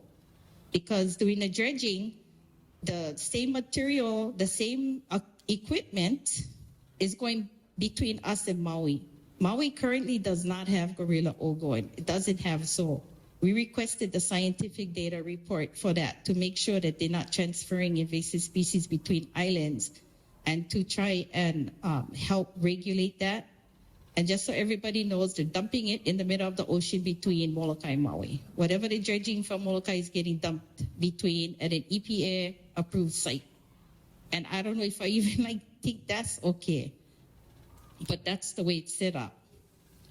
So thank you for being over here. And I don't know how you guys gonna work with Army Corps to have communication about projects on Molokai, but I hope that improves. And nice to meet you, Christy Stone. And I assume you was with Aquatics, yeah? You said Aquatics, okay. So thank you. I've never met you on Molokai yet. I know you're at a half. I like to know where your office there and where you come.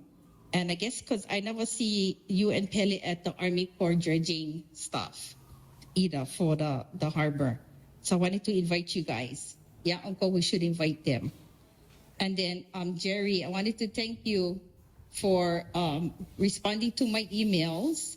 Through the years, we've had the opportunity to volunteer, remove the mangrove that is growing in a breakwater at the small boat harbor. And then somewhere along the line, they said we couldn't do that anymore.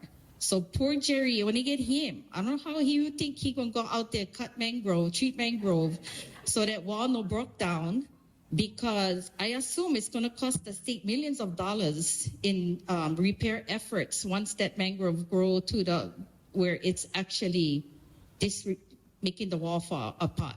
And so we all know prevention is better. And then also, every time we get king tides, all the mooring, everything get bust up and get debris all over. So right now, putting after that, our harbor looks like, I'm not going to use a bad word, it's not nice. And I also wanted to bring attention to OCCL and Chair a creage of Kaunakakai, we have now a beach. And we all know growing up, we never have one beach because the old Molokai Burger was where we lived, us, the Rite Ohana, and the mortuary. And so this was our place, the wharf was our place. So even before the new wharf got built, we was already there. But now we have a beach and then a creage because the Army Corps plans to build flowways underneath the road was never fulfilled. And now 50 years down the line, it's probably too late. But if we're going to have a beach now, then we got to take care of them. So right now we get poki keawe growing and pickleweed, invasive pickleweed. So I would like somebody to, I'll sit on a task force if you form one to find out how we're going to handle this creation. Army Corps is also aware of this through our meetings with the Kaunakakai dredging. And then I also wanted to point out during this time, and please stop cutting the oni tree down the harbor, putting, just like we trying to kill that tree. Sorry, Jerry, I don't know who told you for cut the tree. Stop cutting the tree, please. Because that's the only shade get in the whole harbor. And then the Harbor Master's new facility got built in the YB Marmats or whatever. And I'm assuming engineering from DLNR was involved, my friend Cardi Chang, but I never got notice. And I was wondering how that came to be without community input. And then I wanted to, again, go back to Laura. Thank you for talking about the Bureau of Conveyances. And all I gotta say is what a mess. I think you have to go school and get one degree in learning how to navigate the Bureau of Conveyances, because any normal person like myself is able to do that. And I think I pretty good at trying to figure stuff out, but I cannot figure out the Bureau of Conveyances and trying to get information. As a native Hawaiian, I want to know if that is intentional because it's oppressive.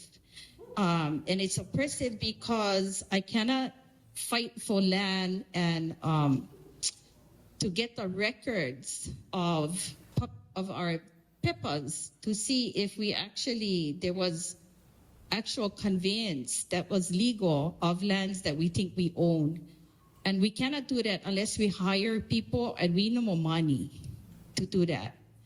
So when I went to DLNR recently, I noticed that DLNR is still on, I don't know, lockdown. You cannot go into Kalanimoku building. That is another question for me. Why the public who owns that facility at Kalanimoku and everybody who works in there has a fiduciary duty to uphold the public trust and do all the good works. Why is the building locked to the public?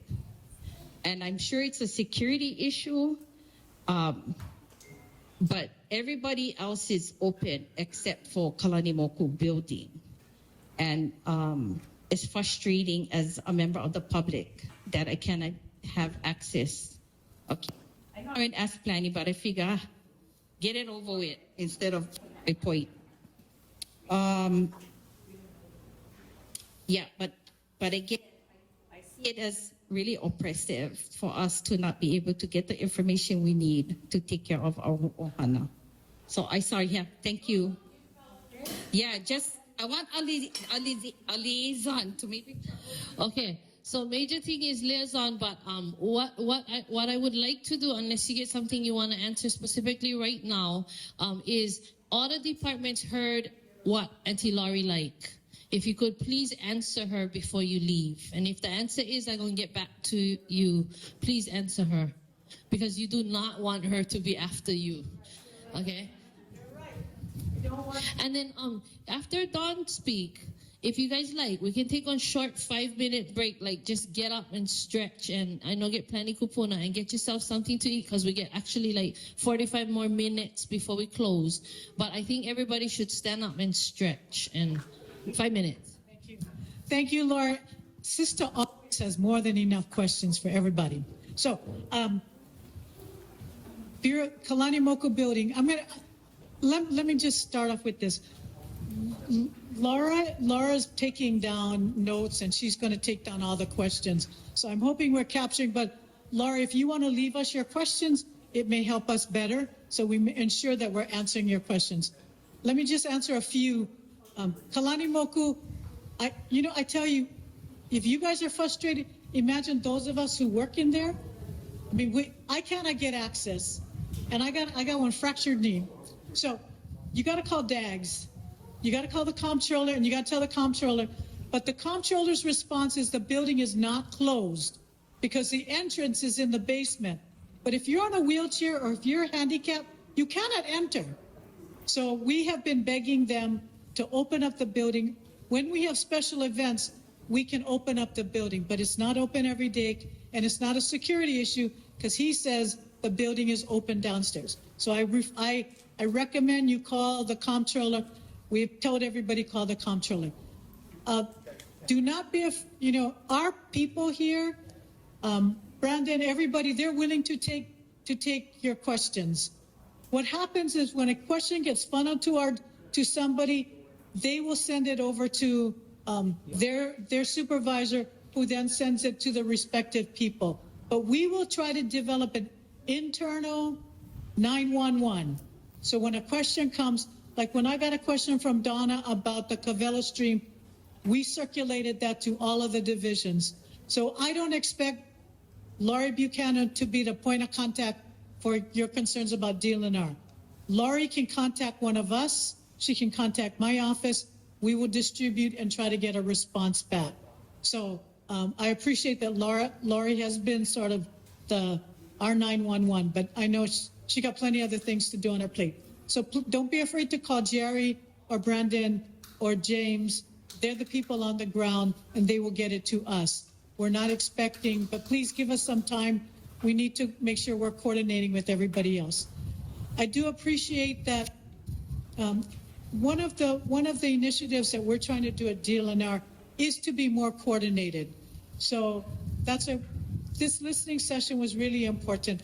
I need the divisions to hear firsthand. What are your concerns? We're going to take everything back. We're going to debrief.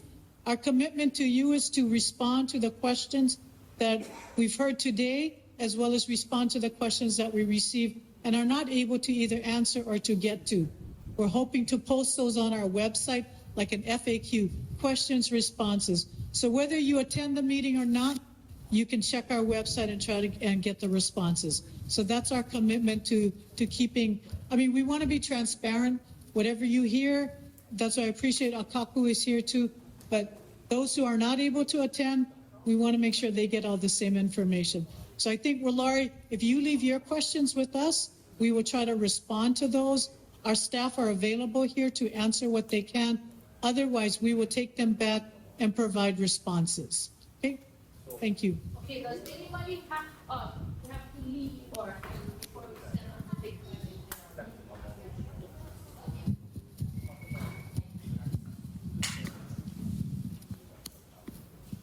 Hello, everybody. I'm Russell Pfeiffer.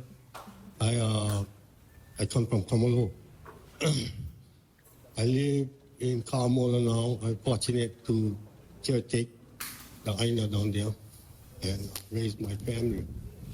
I was raised in Kamalo, and I like to say, I believe from Myers and the Bishop Estate, Kamalo, the land from down there, from Mr. Green Space, Nigel Dog, they call it, from there to Kiavinui on the east side, and Kailailoa, the harbor. I can see that it's Kamalo. And that Aina down there, we take care of that Aina. We picked up so much opala from the reefs out there because that's our fishing ground. And it's a pristine reef. And it's valuable to all of us. There's so much different types of fish out there that I learned to eat, from the manini to the ama. And you believe we're so fortunate to have different types of fish that we can eat. We have a different menu and everything. Kamalo is known for the he'e. And the season comes around, we gather that he'e. And we prepare it in many ways. So we're fortunate. And I just gotta say that growing up, learning from my grandma, a story that she told me when she was young, how she was raised, as growing up as a child, and how she would tell those stories of the past. Those stories, I relate those stories to my puna now, and how the changes have been happening in Kamalo. And the changes were very drastic. Now I can say, 60 years ago, when I was 7 years old, playing on the mud flats, playing with the opai, the alamihi, the crab, and learning from a cousin how to look squid, and turning around teaching him how to throw a net, and be able to survive from that ocean, learning from my papa how to catch the fish, how to gather in different ways from this aina that we had. And then going up to Malka, knowing Kamalo was known for its goats. The first time Grandpa bought me one 30-30 at 12 years old, because he said that 22 can put the goat down. So I had a 30 to hunt goat, and I brought back the goat. The deer was very hard to catch in Kamalo before because it was so thick. And the ranchers, they built fences and gates. So you have to go under the fence to go gather and the deer, it was lucky because the deer used to come right down and always had deer. But that was how. I learned how to prepare the goat in many ways, the deer, and all the fish that we ate in different ways. And we was taught that. And the same thing is I teach in my mopuna the same way, how I was brought up, and telling them the same story my tutu told me. And that's how we learn. And that's how we gotta be taught and teach our kids how to grow up and understand the history of the past, how the changes came upon us. When the ranchers came in and brought the cattle, the destruction that they made on the Aina. We was brought up and we seen it. The erosion from the past. And now the industry gone cattle. But you gotta understand, at that time, we was dealing with the same issues we're dealing with now. So of course, would you like to be part of like the hands-on, like having is part of what you're trying to say? You would like them to include people that you know and the history of this island and everything in that sense? Well, right now, I believe I just have a story to tell. A story that is meaningful. And we all got to learn that. I was just with the Puna of at Kilauea school. I went to that school. And we was talking to the 6th grade class. And they know they're learning all where they're from, the Apuao that they're from. And we all talked about it. But I looked at them and I seen their grandparents. Their grandparents went to Kilauea school. And I laughed. I said, wow, Tijo, Bikoy, Naki, Talima. Families that I grew up with, going to Kilauea school. It's a ticket now. How unbelievable is that? I just said, wow. So insane. The stories that I learned from my grandmother growing up in Kamalo is special. My grandma told me they ran a store in Kamalo, Camp Cheese store, and there was a community. And that store, Wahana from Pelikunu used to come and bring taro and trade at that store for kerosene and liquor and stuff that they needed. And there was a trail that go back to Pelikunu. And those stories, I relate that to my family, my kids, and how I grew up, running on the mud flats. And knowing that we had so much and we're fortunate. And the loss that we lost in these 60 years growing up to now is dramatic. I seen development come. They were planning to build a big marina. They dredged a Biolo fish pond. Destruction to the max. I seen the pollution that they created. Amazing. I seen it. Bulldozers on the reef. Kahe'e, no more. Fish, no more. The white silt that covered the ocean outside there was dramatic. They dredged, destruct, and now we're stuck with what is left. And the destruction is still there, and it's still affecting us now. The silt, that is the pollutant, shoreline, is still, the lim, we lost so much. The limu, the alamihi, the crab, no more. No. The mangrove took over. As a kid growing up at 7 years old, there was a duty to go out and pull mangrove.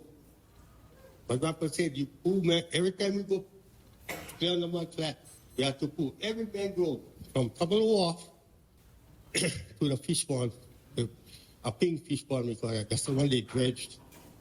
This is real. I went to the military, I came back, mangrove took over. Okay.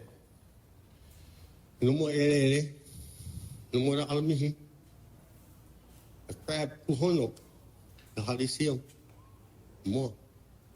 Outside my place, certain different currents and tides come through.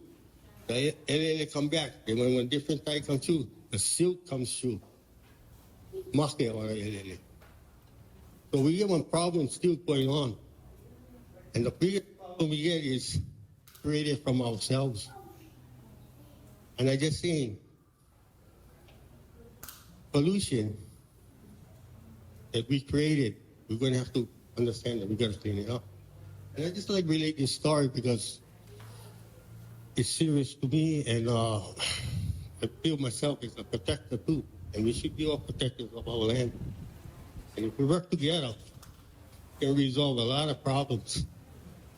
But we're not gonna do it because the thing is all jam up already.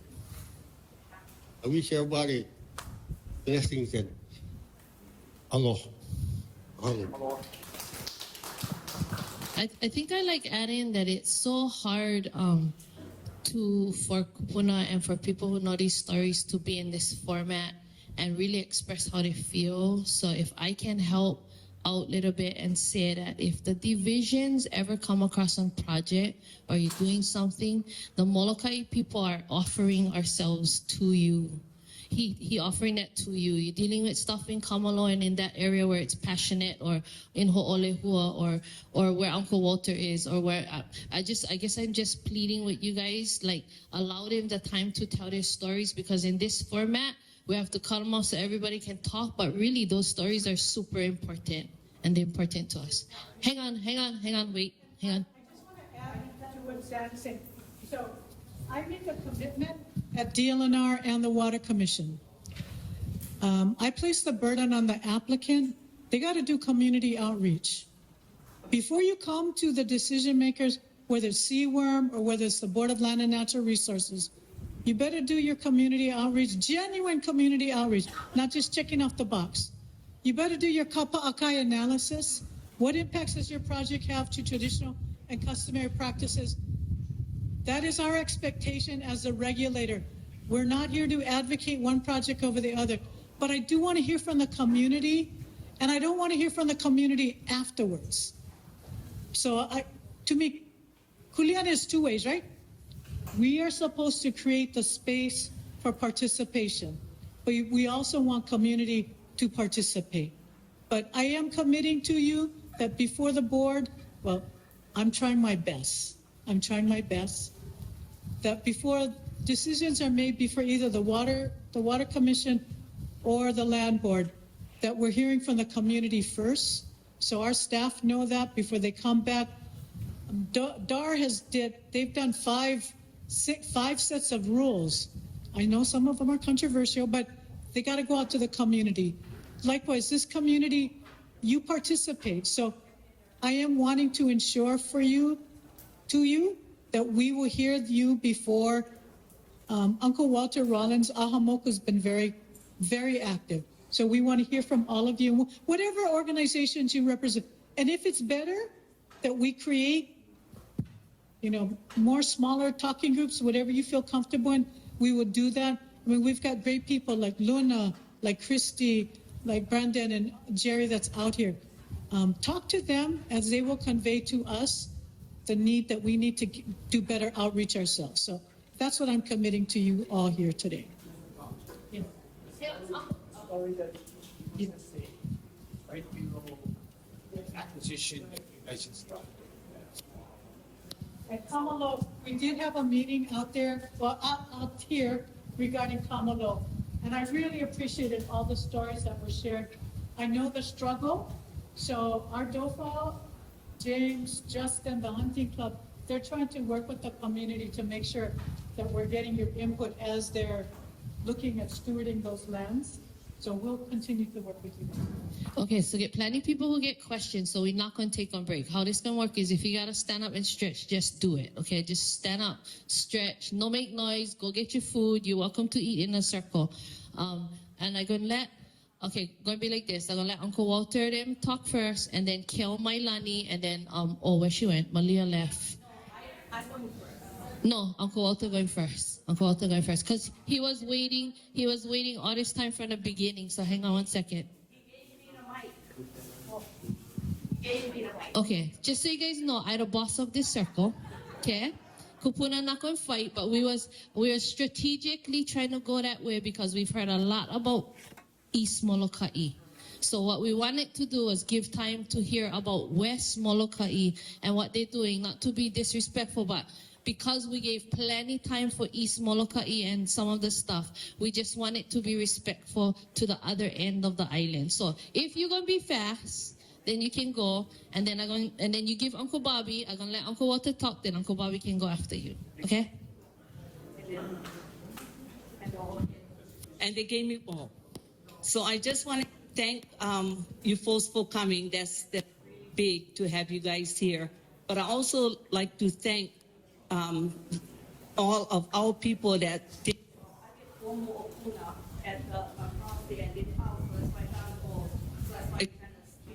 in there. But like when Russell was sharing why he's so passionate is because over all these years we see the loss. So they're talking about the streams, about our limu. My concern is our families, and part of that is because we come from children, many grandchildren. My number 15 great child was born just last month. So when Lori was talking about up at Pala'au, up at where the lookout is, about 20-something years ago, my niece, Kala'eriti Kamara Tangonan, she has 6 kids. She comes from a big family.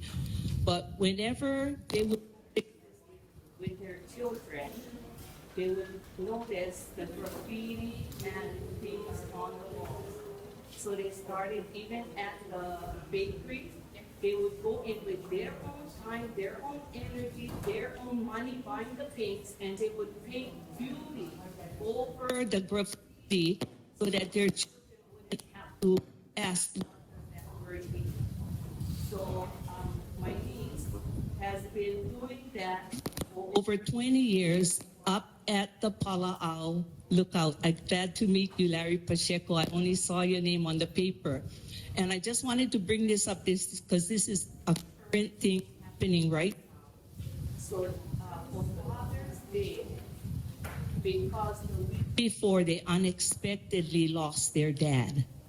And that was a whole big. So for Father's Day, they painted a beautiful mural on that wall and that's like the 8th time that she's painted that wall.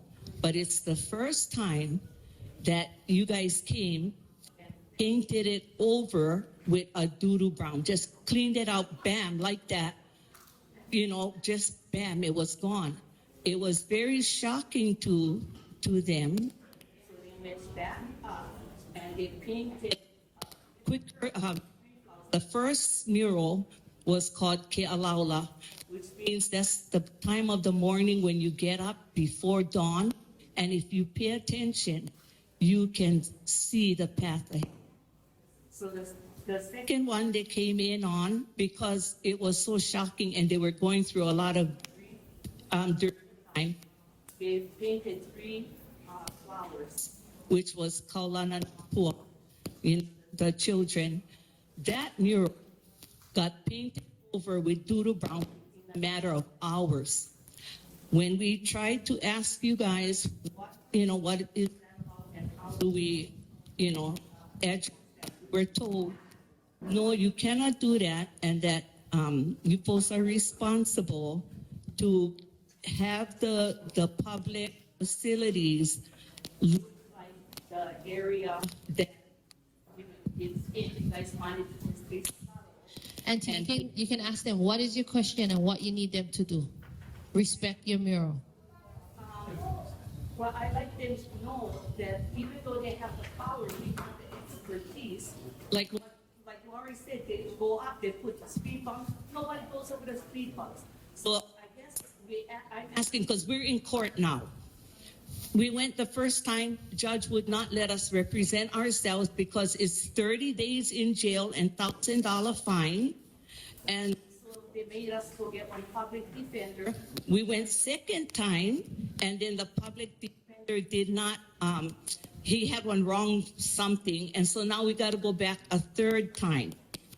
So my question, what I want to show also is that they're painting the wall a doo-doo brown. I have never before, until now, saw up in Kalai. Okay. It was always so the green. solution. You want a solution?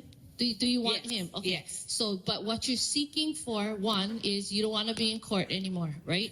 And you want all that fines and things to go away. We want to know how. Okay, and how two, we keep it up you without want to being be in able court. for the DLNR to help you, or the parks to respect that our island people should have one say in the way that it's decorated. We would prefer to have beautiful murals that have meaning rather than doo-doo brown.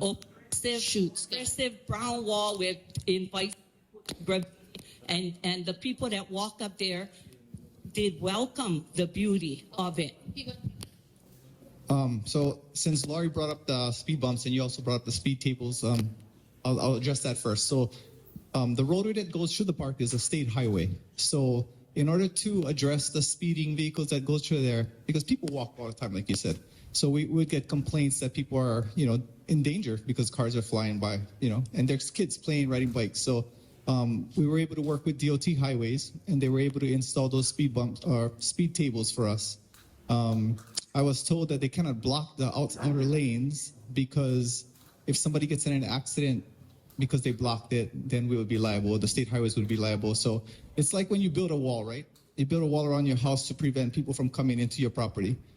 It only works for the good people who comply with the rule or comply with your request not to hop over the wall to go into your property. If somebody wants to go around the speed table, they're going to go around the speed table. If somebody wants to come over your wall, they're going to hop over your wall. So we're limited on what we can do with the highway, but we did get a lot of help from DOT highways to try and do something to slow down the traffic. As far as the murals go, there was no request. We didn't know what it was. I mean, nobody contacted us. Nobody submitted anything. So what may be art to one person maybe is not art to someone else. If I went and graffitied what I thought was art and you went up there and you saw what I painted on it, you'd probably be like, what the hell is this guy doing? So in order to, and it wasn't a graffitied wall that was painted over. It was a well-maintained wall. Jerry did a really good job of maintaining that facility. Since Jerry was up there, he's retired now, but it wasn't a graffitied wall. So I meant 20 years ago when they started. That's why they started. So I'm not sure, I know Kurt and we talked about it and we responded. And the thing is, like I said, it's a public facility for everybody to enjoy. So what may be art to one individual may not be to someone else. And if we allow one person to paint a structure, then we got to allow everybody to paint a structure. So You're not going to find somebody that's going to go do that. Yeah, this is one family thing that's been going on Molokai for 20-something years. One, I'm sorry for your family's loss, and that is a response because it's a public park. But let us see what we can do, because if they want to do this on a regular basis, I think what we're asking is you got to ask permission, because otherwise our default is it's a public park. So we can do it. Did have communication and with they've the got park permission guy. from? Not from him. We never know him. We just went learn him now. Okay, directly to the department. Oh, okay, so that's okay. So obviously there's miscommunication. Not everybody's in sync. So you know what? We can follow up on that one, okay? And as far as since she asked the court case, would the state be able to drop the charges against the family? I'm not sure about that because once it gets the prosecutor's office, but I'm not guaranteeing anything. I don't know if we can do that. We'll look into that. And I also think, I also just want to clarify, it's a difference between how internally we do things on Molokai and then the laws we're forced to obey, right? So this family, Kala'e, and they've been beautifying places on their own at their own expense for years and years and years. So it's not uncommon for us to see one beautiful mural pop up someplace because they took it upon themselves to do it. Maybe they did not follow proper protocol, and that's the reason why these things are in play. But I would hope that we have come far enough as a society to figure out the middle ground to that our people are not being oppressed but also that our people recognize that we cannot just go around painting places. We live in one community where we also have to respect one another. So I think that, but I do think that warrants you guys having one conversation outside of the circle where you can find one reasonable situation. Okay.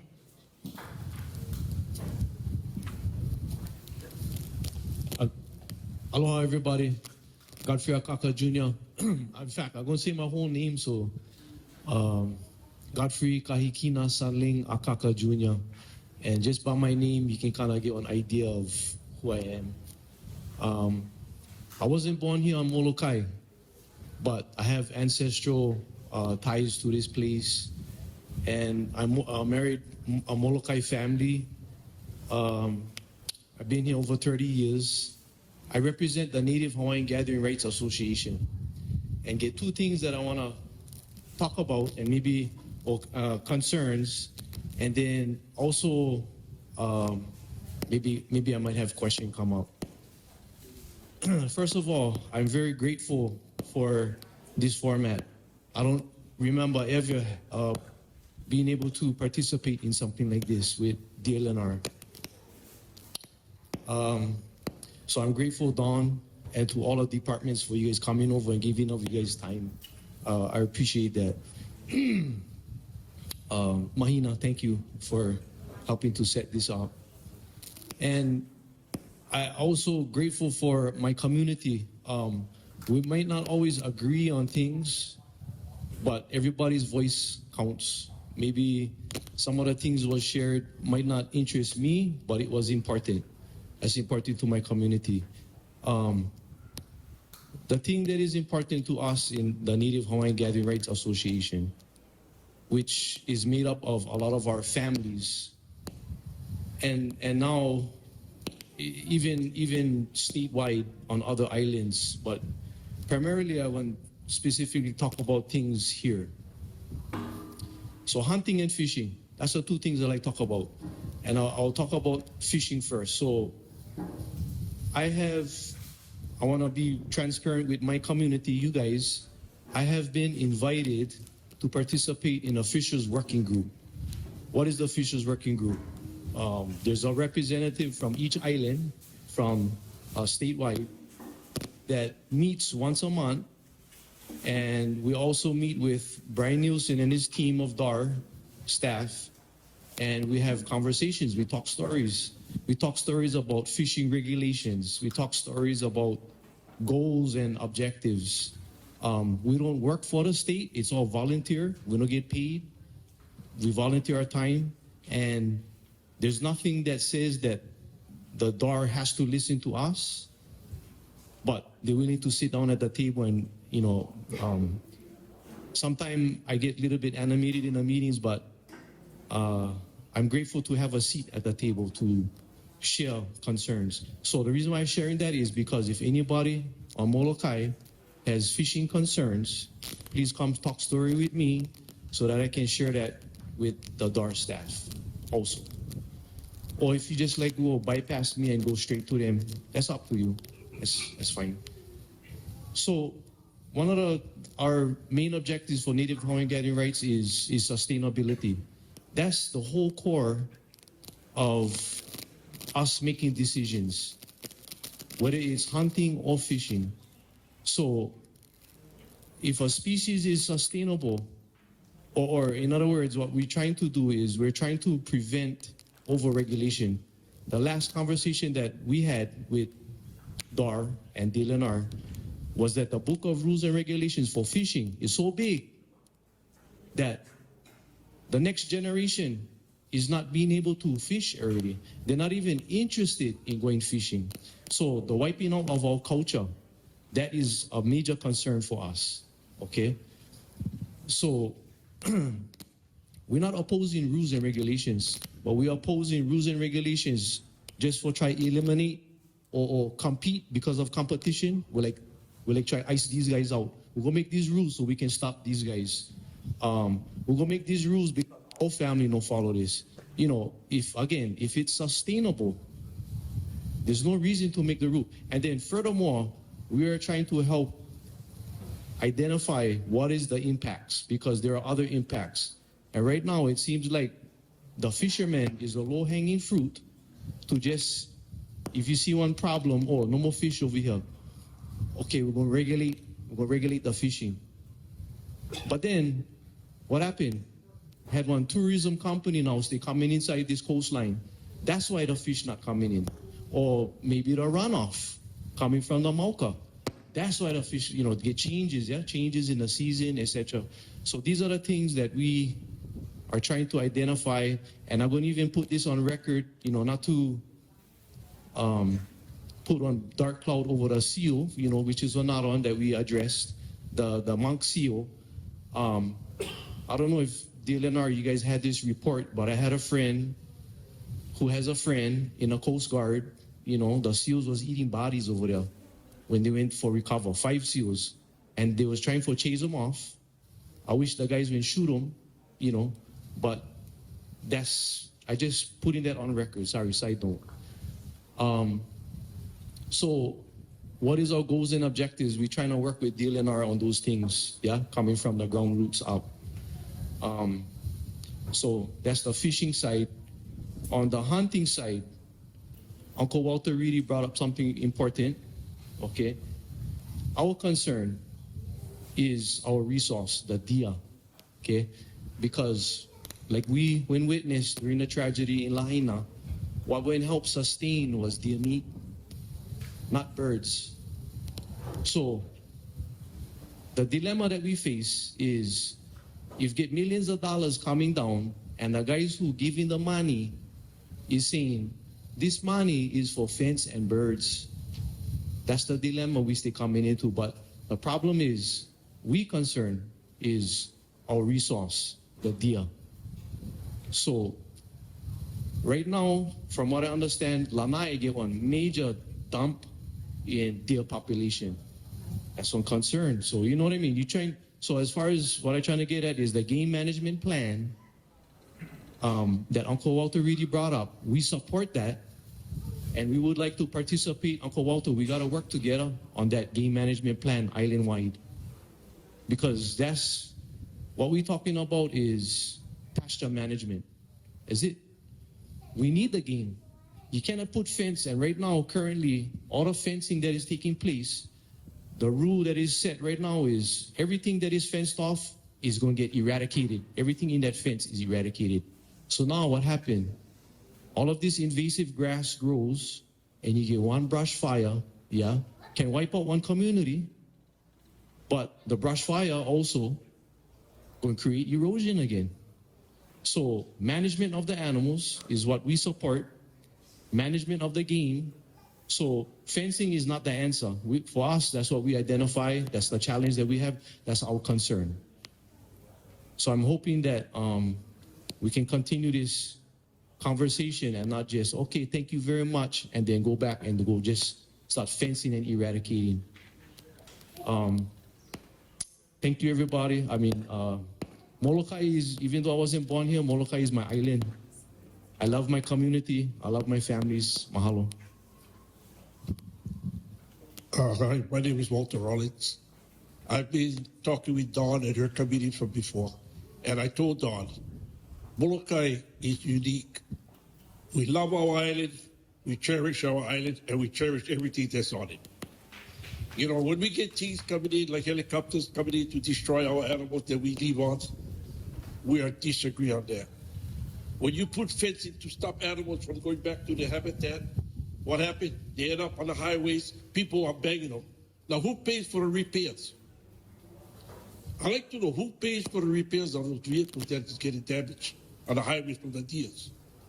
As state highway, are they responsible for the damages? Does anyone of you get an answer on that? Don? Yes. I'm asking about the deers. Yeah, we got all these fences blocking the deers from going back to the habitat. We got choppers shooting them all. And then now we get the deers all on the highway. Guys are banging them. Who is responsible for the repairs? The repairs of the vehicles on the state highway that the deers are banging. I don't think we're trying to eradicate the deer. I appreciate that you guys are talking about game management. I think we realize that on Molokai there is a severe problem. I think we're trying to work with the community, the hunting group. I don't think it's about eradication. It's about managing. But I also hear your concerns about subsistence, and that deer is critical for many people on Molokai for your sustenance. I think our issue is watershed protection. If our watershed is not protected from erosion, from introduction of invasive species, you will not have any more water. And that's not just Molokai, that's every place else. So part of the fencing, it is to keep the invasive species out of our watershed areas so that we can protect the watershed. Where's Dave? Don, Yeah, you know, the concern that we have is right there. You're going to put that fence line, all that invasive grass can grow up inside there. The game helps to keep the invasive down. They're going to eat invasive grass before they eat native plants. Okay? So if it's overgrazed, and no more nothing. Yeah, the animals gonna start eating the native plants, but they're gonna eat the invasive first. So the balance that we're hoping to strike is right there, and that's the issue that we have. You're gonna put fence, you're gonna eradicate all those animals. Now the invasive grass gonna come up, and then we have a problem. Brush fire, whatever. But it has happened before already. The fire went through the forest already. And you're raising a really good point about what happens. The puka, the void will get filled with something. So you're right. It'll get filled with invasive grasses. So my understanding with the management plan is that as they're eradicating, they're also replanting. But I know our DOFA people are much more learned than I am on that. But I believe that that's their strategy. But we will work more closely with you guys. I mean, I think what I want to emphasize is that we need all the tools that we can in our toolbox to properly manage our resources. And fencing, shooting is one tool. It's not the only tool. We recognize that we have to do things. We have to adapt to the community. What may be possible on Molokai or what may be possible on Maui may not be possible on Molokai. So we know we need to customize that, and I think that's what Walter is asking. You know, what you use on Maui cannot just fit on Molokai. We get it. We totally understand that. But I think it is helpful to share our experiences on Maui, to bring those here, and how do we customize that management plan so that it fits into your lifestyle. Molokai is subsistence, so we recognize that. So we are committed to continuing to work with all of you as we proceed forward on our management plans for our forest lands. Okay, another thing, Don, I want to ask you. Remember when we were in Honolulu? Yes. I told you about the meetings we have on Molokai? Yes. That you guys cannot just hold meetings, said, oh, we got to power at 11:30 because we got to go. Right? I told you we have meetings here. Stay here to hear everybody's malao before you guys go back home because you're only hearing few of us. Okay. What about the rest who want to speak? They cannot speak because you guys have got to go home. And that's what I told you folks in Honolulu when I went there, meet you guys. Anybody come here on Molokai to hold meetings, stays here overnight so they can hear all the concerns. Everybody's concerned. Not only my concern or his concern or Walter's concern or Laurie's. What about the rest of them who gave up their time to come here today to be at this meeting? Now you cut it off because you guys got to get your pay to go home. No, and Uncle, we will try to stay as long as we can to hear everybody's concerns. So whoever hasn't had a chance to speak, please raise your concerns to us, and we're still here. We're going to be here. Okay. Now, also, I wanted to talk about too. You're going to bet you guys put on. I'm sorry, I'm so passionate. You said I turned it off. No, like the fence. You guys, area shooting all on the fence area. Why can't we get the hunting club going in that areas, do the job, retain the deers, give it to the public how we always been doing? You ask Rudy up his place up at Poco Ranch. Now he says he's starting to see the grass all starting to grow back. But all that deer that was taken out of there went back to our people on Molokai. We gave the meat all back to the people on Molokai, whoever needed, whoever getting hard times and everything. You know, and then we see these helicopters coming over, shooting them and leaving them. Why? When we can use them. The people can use it here. And I know what James is going to say is that, we are going to grab the deers and try to retrieve. But he honestly know, and I know, you shoot 30 deer, you're going to find 5, you're lucky. I don't care whether you get GPS or not, because when you shoot it, you know how the ground looks like. Could be one big cliff there. It could be one holes all over the areas. So you can honestly tell me you want to retrieve everything. Like the hunting club, we shoot what we can get. We don't shoot if we don't can get. That's not what we're there for. We're there for just to control and keep the herds down as much as we can. Because you know every year, you shoot 1 today, every year you get 2 more coming up. So, you know, the thing is let Molokai take care of ourselves. I mean, we humble this island. We cherish this island. We love this island. Don't take our privileges away. Even in fishing, same thing.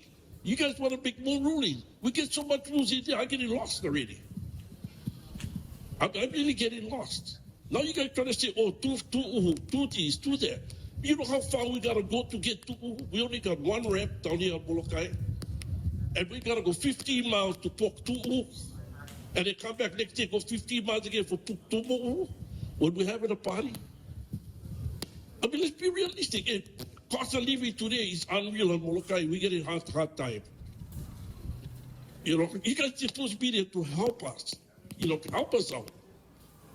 Because we're not here to take everything away from DLNR. No way. We just want to compromise where it's a win-win for both sides. You know, when we can live with it, you guys can live with it. And, you know, we have even on the game warden side, we only have 2 game wardens in Molokai. And these 2 boys are getting hit so hard. They get one down west, one east, who's watching the south.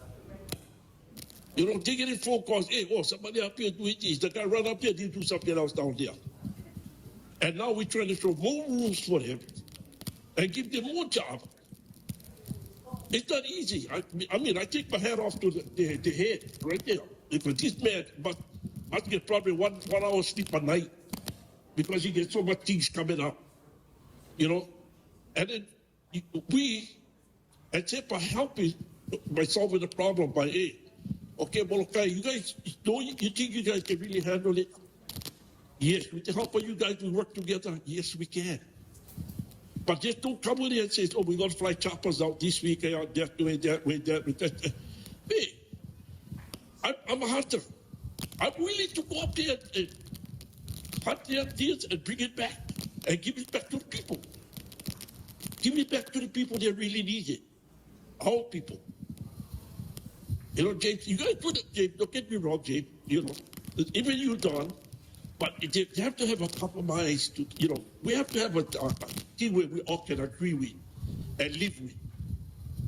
That's all I'm trying to say is let's work together. You know, like we said, we don't want the area flying. But yet you guys, every time we have a meeting, okay, this is when we're going to start flying. How much does it cost to fly the choppers up there? 5,000, 6,000, 7,000? Would take us only $1,500 or $1,200 for the hunters to go up there, shoot them, retrieve them, and give it back to the people. Half the price. And yet we still can protect the sheds. We don't need to fly up there and go shoot them and just leave them. I mean, that's not how we were brought up. That's not the way of life. The way of life we catch and retrieve, that's what it's about. They understand. They actually have been hearing you guys. So there's through our new leadership with Don, there's actually for our shootings, there will be ways in which we can help retrieve. There is also conversations local groups like the Hunting Club or any other organizations. Just the process of going through it and setting it up so that it's done right, so that it can be consistent. Because we don't want to rush into it and then it works, but then if there's some tweaks we find out that doesn't make it work so well down the road, like when I'm not here, that might give people an excuse for the thing to work anymore. But there is ongoing discussions in order to incorporate and involve the community. Because, like I said in previous meetings, is the current leadership that we have is real open to this community interaction. I mean, I've been in here, doing conservation for over 20 years, and I can count the times that some of these guys have come down the island. So they are hearing us, and there is things in the process that is ongoing that will involve the Hunting Club or other organizations. And Uncle, I want to share with you, the last time we met with the group, maybe a couple of months ago, you guys told us, stop the aerial shooting. You got to talk to us. And we did. We immediately stopped the aerial shooting. I'm not saying that we're not going to go back, but we stopped. And we said, we have to start talking to the community. We have to get the hunting clubs involved. So we did hear you. because we understood how important that was for you guys to retrieve the meat, how important it is for certain families to rely upon that.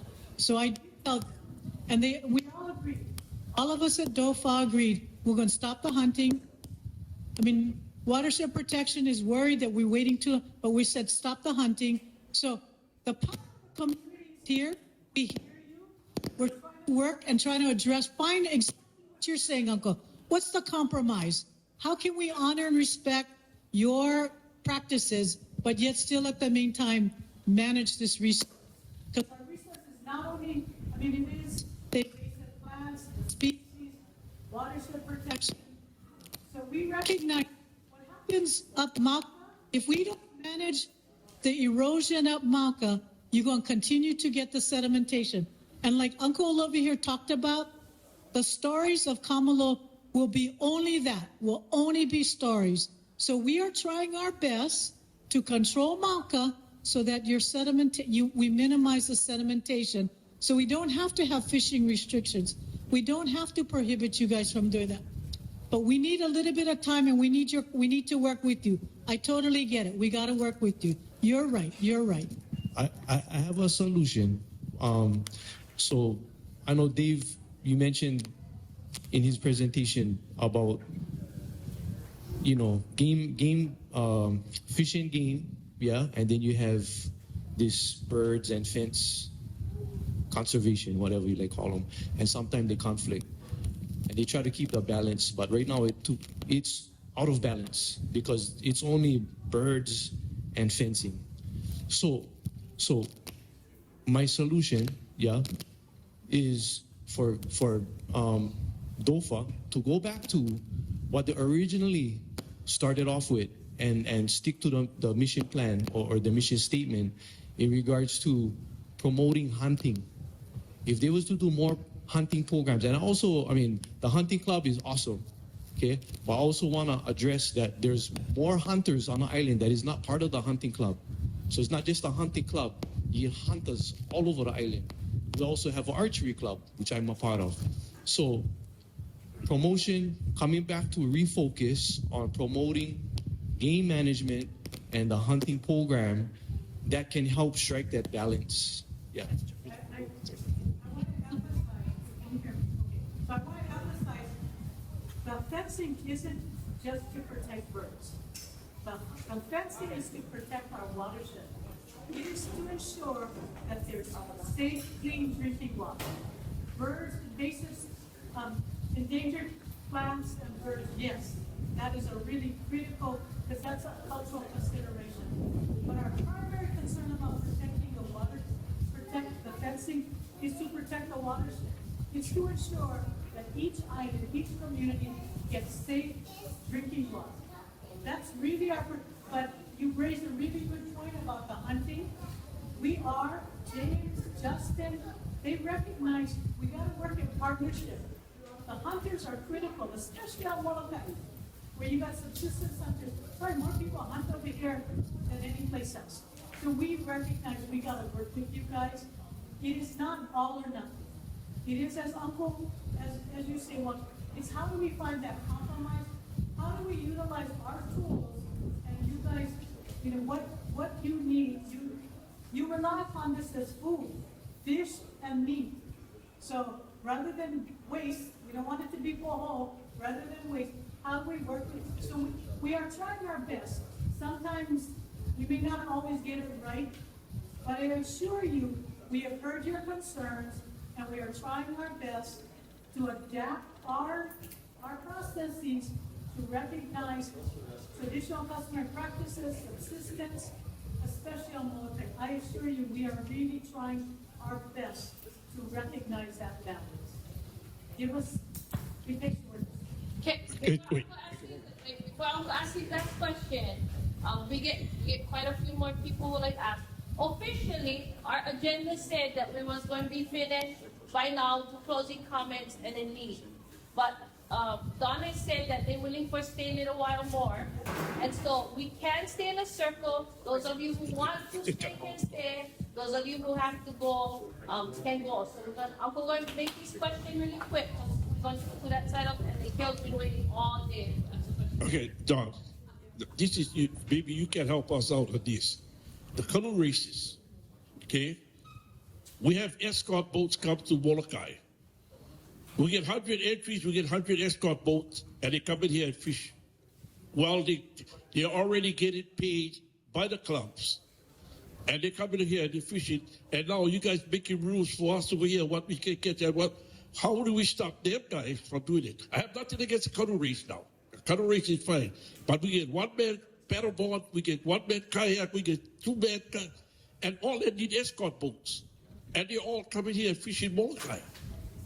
I mean, if that's the case, we'll boycott all of them.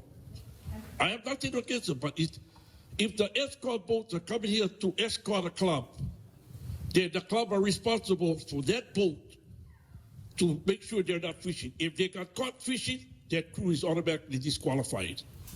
I mean, that's how we're going to have to be strict. And Uncle, you are absolutely right. And what we told, so we internally, DOBAR, and our land division issues them like a right of entry permit. DOBAR issues. We're making an internal policy before we approve or consider any canoe racing permit. They got to demonstrate to us that they've met with the community. They have to show us that they've met with the community. And they came to us a couple of months ago, and we expressed, because we know how Molokai community feels about, that illegal fishing, overfishing. So that is our commitment to you. Internally, our DOBAR and our land division, before they consider any permit, whether it's on Molokai, Oahu, or Maui, that applicant better show us how they've met with the community and address their concerns. If they cannot address that, then they're not going to get a permit from us. Okay? Thank you. Okay. Okay. Okay, before I leave, everybody in here, I get each boy, many countless grandchildren willing to help. If you get your help there, if I'm not busy with my own kuleana, I'm willing to help, hunting, whatever, so I want you all, thank you guys for coming. Thank you. Yeah, and that's something that we've been trying to figure out because previous leadership, before it was had this connection with the community and helping volunteers, and then as the leadership changed, we kind of drift away. Yeah, now it's coming back, so we're trying to even help a community out on Mauna Loa is asking for projects even elsewhere for more interaction with the community, for learn for both protection, for the fishing, the hunting, giving more experiences. But yeah, we're working on that. Before I head to talk about to the heavens, I like to do that, and I want to set an example for the younger ones to work hand in hand with all of them. The correct word, I believe, I'm not sure, but if I'm not, you correct that. But I think that what we do today is a great thing. Quick to listen, slow to speak, slow to anger. So once again, for how. Thank you, Uncle. I do want to share. We heard at our last meeting in Kamalo, many of the community said, hey, how come you make some great jobs for us? So we are trying, Laura and I, over DLNR, with all of our staff, to change what we call the minimum qualifications. So instead of having to have a degree, if you have land-based experience, we're trying to change our requirements that you get credit. That's equivalent to a degree. So we're trying whatever we can at our end to ensure that we are creating an economic, let me put it, a career path for young people who may not, maybe you don't want to go to school, you don't want to get a college degree, but you're probably so much more maha to that resource than somebody else who does. So we are trying to recognize and changing our minimum qualifications for people who can work at DLNR, start there, move up. But we're also trying to create opportunities to retain the people who are working at DLNR, opportunities to move up. So I appreciate Uncle's comment about working with the community, but it's also more than just, we don't expect manuali, not always volunteer, but how do we create a career path within DLNR for those who are island-based practitioners? Hello, my name is Bobby Alkane, and I currently reside at Ho'olehua. And anyway, I'd like to say mahalo to Keakua for giving us this opportunity, and address to all the kupunas of the different district, Uncle Walter, and Uncle Lemana, and whoever else that I cannot see, and Auntie Bridget there, for all the different district of this kupuna representatives that are here. And I look at myself, I look around, there's no kupuna around me, so I am the kupuna of that area. So anyway, mahalo again for all these different agencies, or, I'm sorry I came late, but I have, for many years, I have pulled myself out of public meeting. I have been more aina-based, practical, doing the work. And what's your name? Don. I like the idea of watershed protection. Beautiful. It is so important, especially Molokai. Molokai, we have such a small forest. Our forest is so small that the fauna up there is very limited to sponge that water. So mahalo nui to address it. Yeah, that is our key element, our sustenance on this island. I mean, we can talk about all the problems, but if we lose the water, we lose everything. So mahalo nui. And in basic understanding of the work that I do, I call it ola, or healing. We are in the healing stage of the world, but more so here in Molokai, that we have to focus the sustainability of that healing. And what is that? Yeah, the land is crying. The land is like hurting. So if the land is hurting, the people is hurting. So we are totally hurting. We are hurting with the land is hurting with us, and then of course all the attachments, the ocean, the sky, you name it. It is that huge circle of pain. We are in that healing process. So how do we do it? Yeah? How do we do it? You look at Keakua, number one. Yeah. The other part is you look into yourself. Look deep into yourself. Clear the eha in you. Yeah? There's a lot of eha. I have it, and I constantly work with it. Yeah, I work with that. But after I work with it, I can feel better to present myself to what it is. And as a farmer, or as a promoter or advocate of native plants, I've been, Molokai people, we farm. Whether we do it or not, think it or not, we're doing it. Farming, fishing, farming the land, farming trees, farming each other, we farm. That is the most basic understanding that our people here in Molokai understand. We cultivate. Yeah, cultivate is a natural thing that we have lost many aspects of the true cultivation. Yeah, so that's the healing process. Yeah, that's the healing process. And my main concern is the deer. Yeah, I mean, there's many concerns. I can stand here all night. I can talk about concerns, but I'm going to talk about the deer. Yeah, as a farmer, we cannot farm. We cannot farm with the deer around us. And putting up fence, what does that do? Push it to somebody else. It's just pushing it to somebody else. Is that the solution? It's not a solution. It's just a Band-Aid. So we all here have a solution. I'm not saying yours is better. I'm not saying yours is worse. I say we have all the solutions. But we need you guys.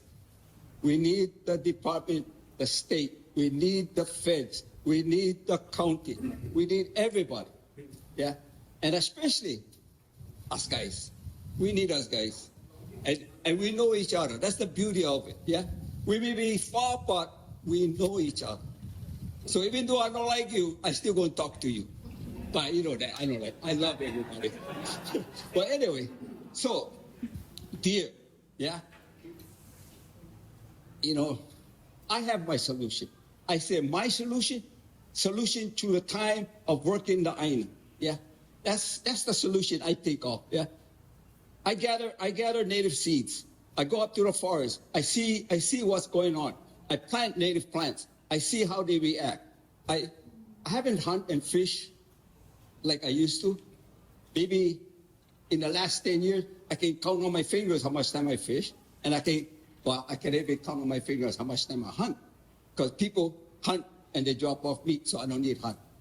But, you know, to me, the weakest link in the department, to me, yeah, as a farmer, is the Department of Agriculture. I don't know if there's a representative here. See, they're the worst guys. To me, they're the worst guys. That's the way I addressed it. Because why? All the invasive stuff is their kuleana, I think. I don't know. I might be wrong. You're right. You know, and Molokai has been invasive clear. But now we're getting so much crap on this island that I cannot even identify. I don't know when they came here, yesterday or 2 years ago. I have no idea because I see so many new stuff on this island that I cannot identify and I don't know where they came from. And it's detrimental to the work that I do upon the land. The bugs, the invasive plants, it's horrible. I mean, it almost want to make you give up. Yeah, they almost want to make you do that. But because we all love Molokai, that's the pulsation I hear from every speaker here. We love Molokai. So how is it we're going to make this love to work for us? How is it that this going to work for us? Are we going to fight each other? Are we going to make your solution the only solution? I say we work together. Amen. But we need you guys. It's not that we don't need you guys. We need you guys. Yeah? So, I step partially into the arena of public speaking. So with that, I guess I have nothing else to say, but let us work together and let's keep that watershed going. Yes, yes. Okay, I'm gonna let Malia and then go with Kale. And I just want to say for the record that I totally agree with Uncle when it comes to the Department of Agriculture, and I just like educate people so you can go out from here on your own. Part of the problem is because the definition of agriculture in Hawaii has everything to do with economics. And so until we lobby to fight against changing that definition to include food security, it cannot be a portion of what economics does and drives the department. And so I just wanted to make that clear, and that's something that we as a community can help. So we're going to Malia, and then we're going to Kale, and then, did you want? Okay. Yeah, I see you guys, but the aunties over here too was waiting a long time. So I'll go from Malia to Kale, and then on that side. Aloha mai kako. Welcome to Molokai, to all of our DLNR personnel. My name is Malia Waits. I'm a kalo farmer. I am located in the Ahupua of Halawa, in the ili of Kea'auho, and we take care of the water systems out there. Water pipes, awai. Since I was a minor, raised my children, grandchildren like this. My question to DLNR is if you folks give permits to divert water, stream surface water, and it dries up a river, and I can prove to you that out here on the northern point of Molokai, called Kapu'upo'i, above here is the largest bird population on this island. It's called the bird houses, and the cliffs are white with the guano. It's everywhere. If there's a stream that's been given a permit by DLNR to divert that surface water, and that surface water feeds the fingerlings that these birds eat, how do we revoke that permit? Because we are the bird extinction capital in the world. If we on Molokai have a concern like this, and I'm not trying to point fingers and say, well, whoever got the permit probably didn't know, because they're not from here. So if we can prove to you folks that this habitat is now threatened, can you revoke that permit? We have not given any permits out recently in that area. So if there are any illegal diversions, please work with us and let us know. And then, yeah, sure. Thank you. See? Yeah, okay. Kill my Lani from 7:30 setting up and we wait all this time. And before she talks, I just wanted to say, for those of you staying here, I really want to just address Uncle Walter's concern that people need to stay here. And once upon a time, when I wasn't working in government, I felt the same way. But I want you folks to know, and this is from my heart, government people in government offices never go home completely. And so if this DLNR staff has come for even 4 hours today, that's a big deal, because they're leaving their families to come to us. So I just wanted to put that on the record, yeah? Like, they can come back. This is not the last. She's saying we can get to the departments and talk to people specifically. I saying they get telephones and emails. You don't get to them, call me. Nobody goes me. So you guys we get resources all around that are willing for help. Mahina is always available to be able to help. So this is not the last. And if we're going around the circle and you never get to talk, or you feel, you shouldn't leave here feeling like you never get to talk.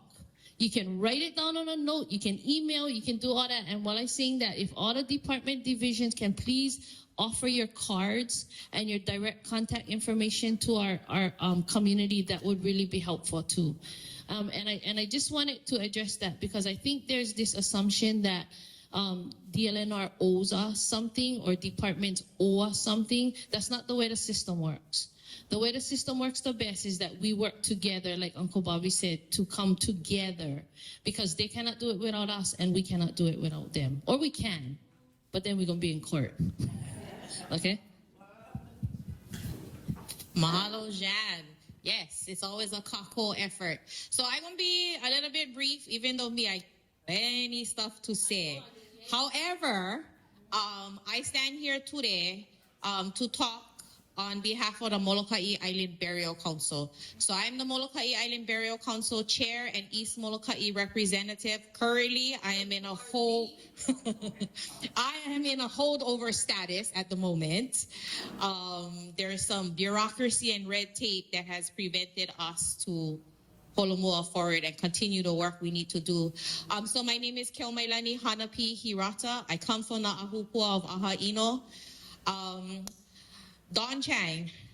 Yes. I have known, the first time I met Don Chang, it was in the early 90s. I was in high school, and Mapulehu happened.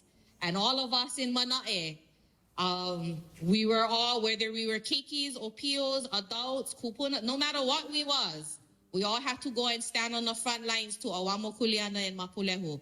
Don Chang has a long-standing history in Molokai.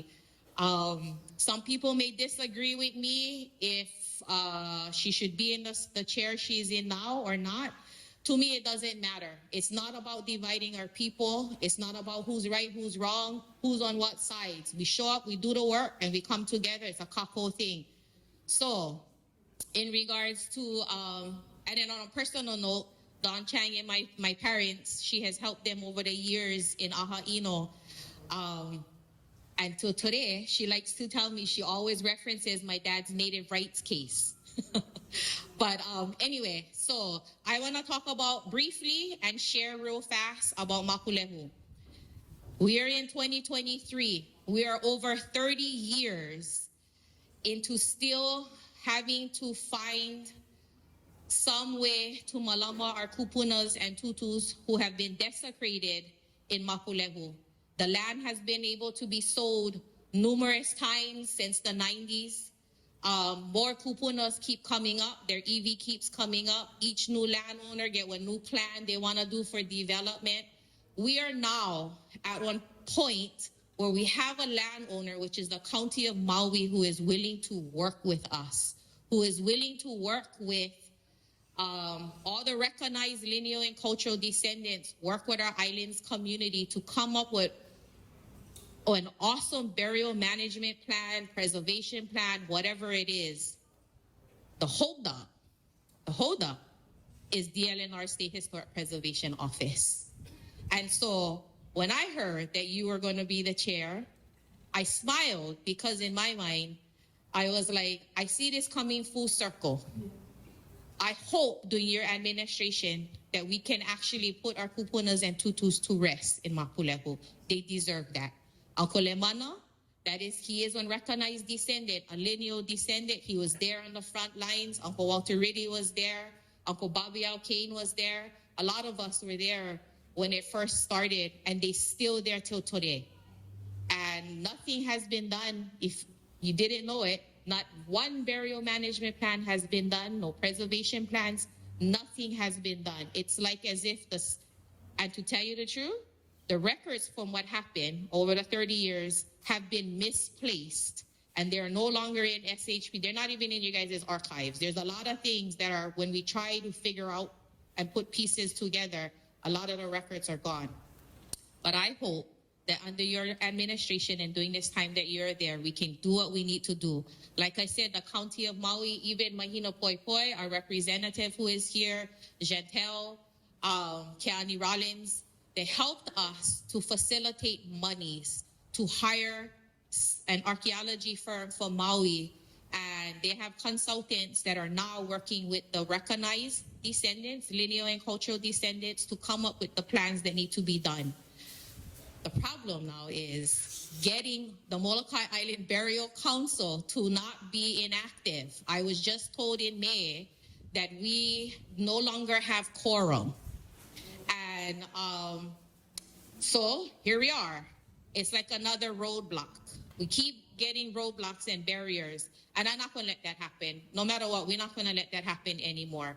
So I just wanted to share that with you, and I aloha you for being here. My parents send their aloha to you. So thank you. Thanks, Jen. Yes. I would like to think that it is full circle. I don't know, Alan, if you've got any update on that? If you don't, we're going to come back. I mean, we will work.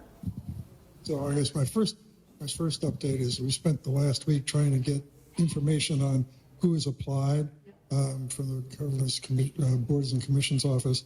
And they apparently have all been reassigned to work on Lahaina. So we haven't got the information back. But I would remind everybody here, I would encourage you to apply. I mean, we our recruitment effort, we have tried to recruit people, and our recruitment efforts have failed. So if you know people who want to do this, I would encourage you to apply. And I will commit to you, I'll work with the Governor's Office and Boards and Commission, because I think that there are two names. Are there two names? I have heard that names of that applicants are in, but haven't been able to confirm it. You know what, Alan? We'll work offline with Kale about fulfilling those, because I'll work with the Governor's Office and the Boards and Commission to fill that. But we can work concurrently with a burial treatment, whatever needs to be. I mean, SHPD, it is not their intention to be an obstacle. It is their intention to help facilitate compliance, and we will work with you because, I mean, this is one of the first, this was the first one was Jan. No, it might have been Mapule. The first burial case that we worked on after the adoption of the rules. First enforcement action that we took, and that was early 1990s. And so it's probably more than 30 years. It's time to have the Ibi Kupuna go to rest. So we will work with you, SHPD and the county, and we'll work with the burial council. First, we'll try to get a burial council, fill your vacancies, but it doesn't mean we cannot work with, at least with a burial treatment plan or some kind of plan to reinterpret it. Okay, I'm gonna give the microphone to these two ladies, but just on that point also, I just had a suggestion. Perhaps you can help us establish community workshops and training sessions to build a capacity of commissioners, not just for her council, but I know, for instance, that I took the DHHL water law training so that they were trying to build capacity of people who could serve on a water commission, right? So if we could have help to be able to build capacity to those commissioners, then you would have plenty people applying. I think it's just really scary, and you're reading the application and you're looking at all that and you feel overwhelmed. But I think if we educated our communities and there were those free things that we could attach to, that would be really good. A lot of free training on ethics commission, on ethics, on sunshine law, on Native Hawaiian rights. So we can always work on making those links available because they're open to the public. Aloha mai kako. My name is Kelly Kaava Richardson. Born and raised here. And thank you for being here. Thank your whole commission. And thank you to all the kupuna who have said something, or even the makua. I've learned a lot, and I was moved to say something about our water aquifer system. I've been a teacher for over 20 years, and this is really the big vision when we go back into the classroom. And education is key. Just understanding our water aquifer system and what that watershed does, and you know, that sponge and how water percolates down the dikes and gets down to the lens, yeah, the underground lens. And I think there's been a lot of mismanagement already with large landowners that sometimes it's not credible to ask some of these agencies for us to trust you. You know, we have countless, we have a lot that hasn't happened. And even currently, you know, Oahu contamination of water there. So yeah, I'm a big proponent of protecting our watershed, and you know, water is life. Deer, you know, that's a big deal too, and fish, but none of that is gonna happen if we don't protect that watershed and our underground lens, which do we even know how much fresh water do we have under there? I cannot say that this process has improved. I came home 25 years ago, you know, did the whole education thing, and my dad, guys, was here with Momi. And so to sit here and be part of a process, agencies can push us through, corporations can push us through a process for a long, long time. Meanwhile, you guys saw the same environment when you guys came down from the airport. It's dry here. So there isn't much time. We need one pacing guide, yeah, from DLNR. We need your leadership. When we gonna meet? When this can be done? When is the water flow? Because if that was made in what Auntie Laurie said, this is some time frame. I hope, you know, I'm kind of borrowing from everybody, so thank you, because I put my face in the ground with the youth. That's no excuse. I'm kind of embarrassed about my yard, because we should all be in our yard. I agree with everything Uncle Bobby said. And I respect those who have those, they're doing it in their own yard, and their own backyards, and their front yards, and the ocean, and not just meeting to meet, get action going on. You know, there's a lot of talk about subsistence, and here, we're not really, DLNR, the government is to hold large landholders responsible when that deer is crossing the road, and they never manage that. Anyways, so I just remembered at 16 years old, I got to work with Uncle Bill Puliloa. Is that office even working? Bring that back. I just looked up on the internet. This office is in charge of over $179 million. 1% of the budget. It's more than that, but as a whole, yes, 1% of the state's budget is what DLNR is. Okay, just gotta pair up. Yeah, we only get like 47,000 people on this island at one given time, but we need, I have to ask Civil, how many workers do we have here? Not just enforcers. Maybe we need one at every single, every single big district. Yeah, the Ahupua'a we identified it in 6, Halava. Maybe we need not just an enforcer, but one community or something to bring that liaison on every place. We have struggles even within our own island because we are plenty experts and everybody do something different. So, yeah, we need your leadership. That's what you guys are in there for. We're not asking you guys to kill yourselves because we feel. And I know in the field that I've been in, we can go the kids can be, but yes, our island has responsibility too to also be parents for our kids who not stay on the device and not in places where they should be in the water. By 7th grade, I'm teaching them about aquifer systems. They're supposed to know that at kindergarten, 4 years old. I'm gonna move on to my stuff. Yeah, ecology is important. Yeah, like water is life, like I said. A friend just texted me with the recent fires in Maui, Mama working down with Mapulele, God bless them, we love them.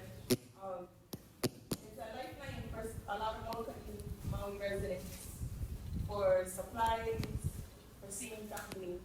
And I believe DLNR is in charge of Makawa. Yeah. So the quicker you can get that done, the quicker our families can, have access to that. So I needed to say that. Yeah, the horse tunnels. Erosion is a big deal. Please have a timeline. Are we looking 3 years? Because we've been saying this 25, at least my parents have 25 years ago, and we still didn't. I think we're in a worse situation. I was at one meeting when they started doing that other fencing. But you know what? A good idea. Making fences maybe vertical, not horizontal. Yeah, maybe temporary fences we can move them around so we can manage spaces. But thank you, DLNR. However many resources we can get back on Molokai, the proper rate will get limited people, but we can find resources that could possibly be vaccine for anybody else. So our positions would be my colleague and a time leader. Thank you very much.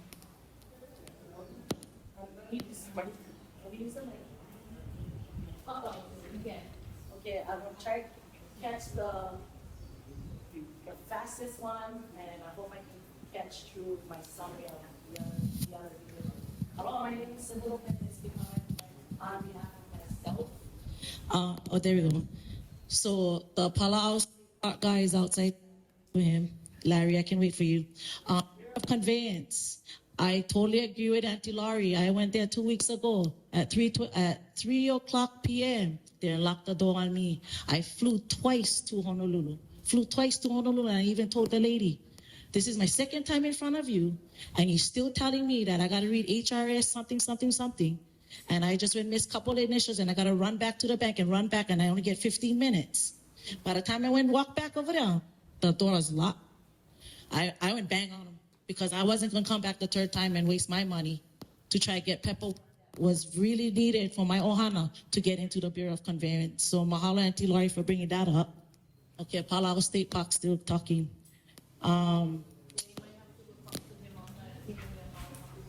Okay, well, maybe I can address you so you can let him know. Back in 2021, my granddaughter, we had a baby shower for my sister, and I cannot talk about it. I'm gonna get emotional because my granddaughter got hurt on the swinging gates, where she almost lost her whole arm. 5 years old, it scissored her arm. Lucky thing I did a tourniquet. I rushed her straight to the emergency. They flew her out. She gets scars. Lucky they didn't hit any of the main veins. But please do something about that. So easiest that you can do is lock them or take them off. I don't even know why it's there. People go in anyways. So I don't know if it's an emergency reason or for good looks. I don't know. But my granddaughter got hurt, and it was traumatizing for me. So mahalo for that. That's one security thing. DOFA, oh my God, DOFA waste. Oh, I was going to ask you about following up on the Kamalo meeting because I was there. So mahalo for giving us that update because we never heard anything back. And that was 3 months ago, 2-3 months ago. And we never heard anything back. So better not hear anything from you is good because I don't see no area shooting. So mahalo for that. Mahalo for listening and thank you for addressing it. So I'm glad that I can hear that here today in front of you. I agree with the game management. So he's still talking. What you lack in your toolbox is the people. And when you talk about INA-based positions, it should be best to add Lino and cultural positions because that's the biggest across the state that our community have to take out their time to come over here and stress to you guys how much that area means to us, whether it's Molokai, whether it's Lahaina. I don't think we need to come out of our way to stress the importance of our cultural and traditional practices because it's already stated in the state constitution, Article 9 and Article 12. So I keep saying,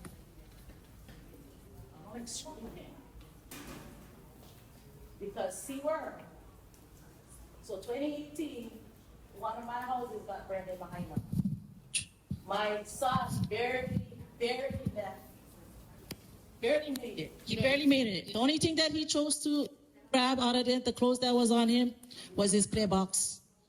So this one it really won't affect me because not only that we lost our home in 2018, we was there in front of all the officials and we told them with the support of Uncle Kilmoko was on our back, telling you guys what you guys need to do. And we created Malama Kauaula in Kauaula Valley to do regenerative management and to exactly what Uncle Bobby said, because fencing not going to only help. The deer is our food source. We rely 90% of imported goods. When the young brothers no come and everything else, we have to depend on ourselves. We have to depend on our food, our water source, and our fish. So back to the Lahaina, because I stand in solidarity, obviously in red, because it affects me, and it affects me today because nothing would happen, especially when you guys have to remove somebody like Khalil Manuel. And I just want to say this. I know we're talking about Molokai, but I'm not going to be able to be there on October 24th when you guys go to Maui because I'm going to be in San Francisco taking one training on risk assessment for disaster relief and disaster response. And so I'm going to try get on, but I would rather see you guys face to face to talk about that so you guys know that came from me and that Molokai is, well, I myself is with them.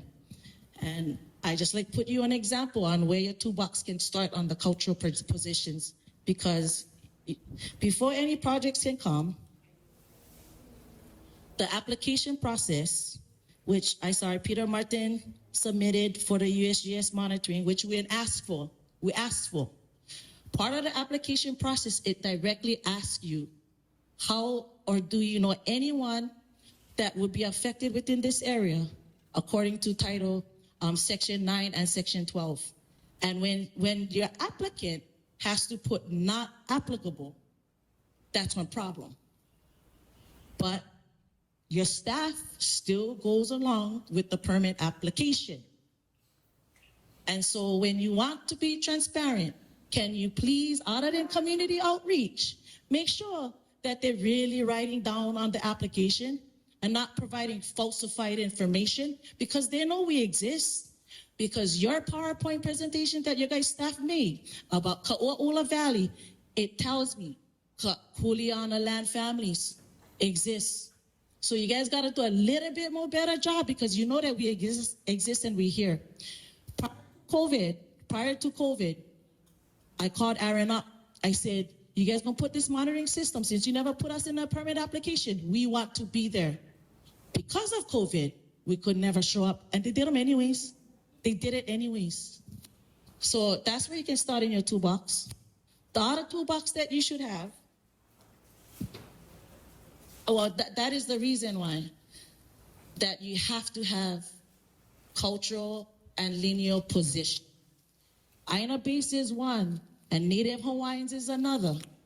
For those who are place-based knowledge with genealogical ties to that place, not institutional knowledge that can contribute, that's going to be your number one resource. That is going to be your number one resource, and you don't need the community in your face fighting against you.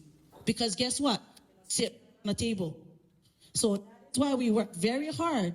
I'm not going to be a beneficiary of DHHL, because we didn't fight. We tried hard with our state reps to put in positions to have a seat on DLNR, to have a seat on CWORM, and we are always the ones who's left out. But yet, we are your fiduciary responsibility. You're obligated. You have an obligation, but we can never have that decision making and never have that seat. That is important. Like you heard, water is important. Our food source is important, but we could never sit on a seat, because we can only do this and talk story. But the decision making actually happens in your guys' room. How much times we've been asking Godfrey for you guys' public hearing to come to Molokai, but we're considered Maui Nui. So we either gotta fly there, but thank you for Christy, when open up the Zoom for us at least having face, but better like this. You know, that's us Hawaiians. We like you face to face. Did I miss anything? That's about it. Because I can go on forever. And Sibo is our planner, so she, aside from all the other hats, she's not talking as a planner of the County of Maui. But thank you, Sibo. I'm not sure if you wanted them to address you or you just was making comments, but... I will figure that's going to be one process in the making. Oh, okay. You can answer me. Yeah. But all we can do is, I don't even promise to take Stuart. Well, yeah. Yeah. And I think we got to respect that. As much as Dawn might feel your heart and want to comply, she also works within the boundaries of our system. So the smart thing, a smart Kanaka, figure out a way to be inventive and productive and find ways within the system to benefit our overall goals. Wait, anybody else? Anybody else who want to say anything? Okay, I'm going to end with Uncle Walter, because, and then we're going to give time for everybody to just walk around and clean up and talk story even more here. Don, you know, a lot of the guys talking about this endangered species and all these things that come in. You know, a lot of them comes from equipment that comes off the pier. They don't clean it right, so you get all these grass and things it's in the cracks and everything. When they do the contraction areas, the things start growing. The guys drive on them. They go up hot, things start growing. You know, a lot of these dangerous species comes from people who bring it over. It wasn't grown here. Is when people bring, like the cars, it's in the tires, or like the tractors, it's in all in the dirt that they bring over and everything. Because I work Young Brothers, yeah? And came, I think it was like about in the 90s, I think it was middle 90s to 89, where they had to actually shoot the equipment down before they could put it on the barge. But by then the damage was already done. It was here, really. You know, I mean, it's something that people got to understand, how a lot of these endangered species got in Molokai, yeah? I just thought I want to bring this to you, Don. No, I appreciate that, Uncle. There's a biosecurity plan. Part of that biosecurity plan is, they call it biofouling. It's things get attached to the ships, the hull of the ships. That is probably one of the major transporters of invasive species. So we are working, the biosecurity plan is an interagency document with the Department of Land and Natural Resources, Department of Ag, and the Department of Health. And we're all working together. So you raised a really good point. We're trying to work with the Department of Transportation to do better, to have better checks of the vessels. A lot of their jurisdiction is what we call intercommerce, but the inter-island, what comes from Molokai to Honolulu, they go through a different process. But I appreciate you recognizing that a lot of our endangered species are brought on through vessels, and we have to do a better job, because I think we all know if we can prevent invasive species from entering a place, it is so much more effective than trying, once they're here, they're established, it's going to cost us more money and more time. So thank you for bringing that. Okay, thank you. I think everybody I just have a couple comments. First of all, Councilmember Rollins Fernandez had two requests. One was to stop business type dealings in Mala Wharf. With Lahaina being down, Mala Wharf is the place where local people need to be able to traverse back and forth, and the commercial activities within that area have caused huge problems. And so the people of Maui have reached out and have asked that we keep saying it over and over again, please stop commercial activities at Mala Wharf. Even if you do it temporarily for a time till you can have community input, that's one thing. The second thing is that they were told that the only way you were going to meet with them was virtually, the people of Maui. And so will you be meeting with them in person? There is a meeting on October the 3rd. It is a virtual, it's a Zoom meeting. It's intended to be, we have sent out announcements to, and it's not just Mala Wharf, it's West Maui. The status of all the different facilities from Ma'alaya Harbor, Lahaina Small Boat Harbor, Mala Wharf, and Ka'anapali. So our intention is next week, Tuesday, it is to provide an update on the status of all of those facilities. It is also including Mala Wharf. We currently have we have an emergency situation. So we cannot unilaterally make decisions. Coast Guard monitors the ocean waters. They have a safety zone. That safety zone encompasses from all the way up to Lahaina Harbor to Mala Wharf. So we cannot give anybody permission to use the wharf if they're going to cross the safety zone. So that's a Coast Guard. Maui PD has the authority to regulate access from the shore, from the land. If Maui PD doesn't give people permission to go through the land, then Coast Guard and DLNR doesn't give permission. DLNR, there are currently commercial permits for Mala Wharf. We are meeting with everybody on Tuesday. My purpose, a lot like Jan, you are such a good facility. You're a great facility. It is to create that safe space for conversation. It is a very heated issue right now on Maui.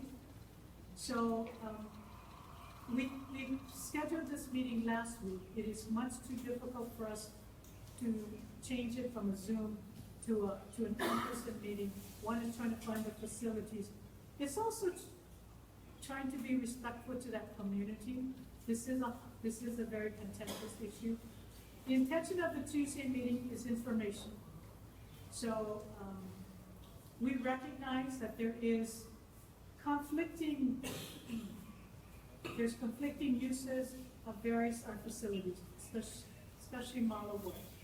Our weekend warriors, local people, we don't put our boats on slips. We put them on trailers and we use that. So that has become, prior to the fire, a contentious issue, and it will continue to be one. So again, the purpose of Tuesday's meeting is for it to be informational.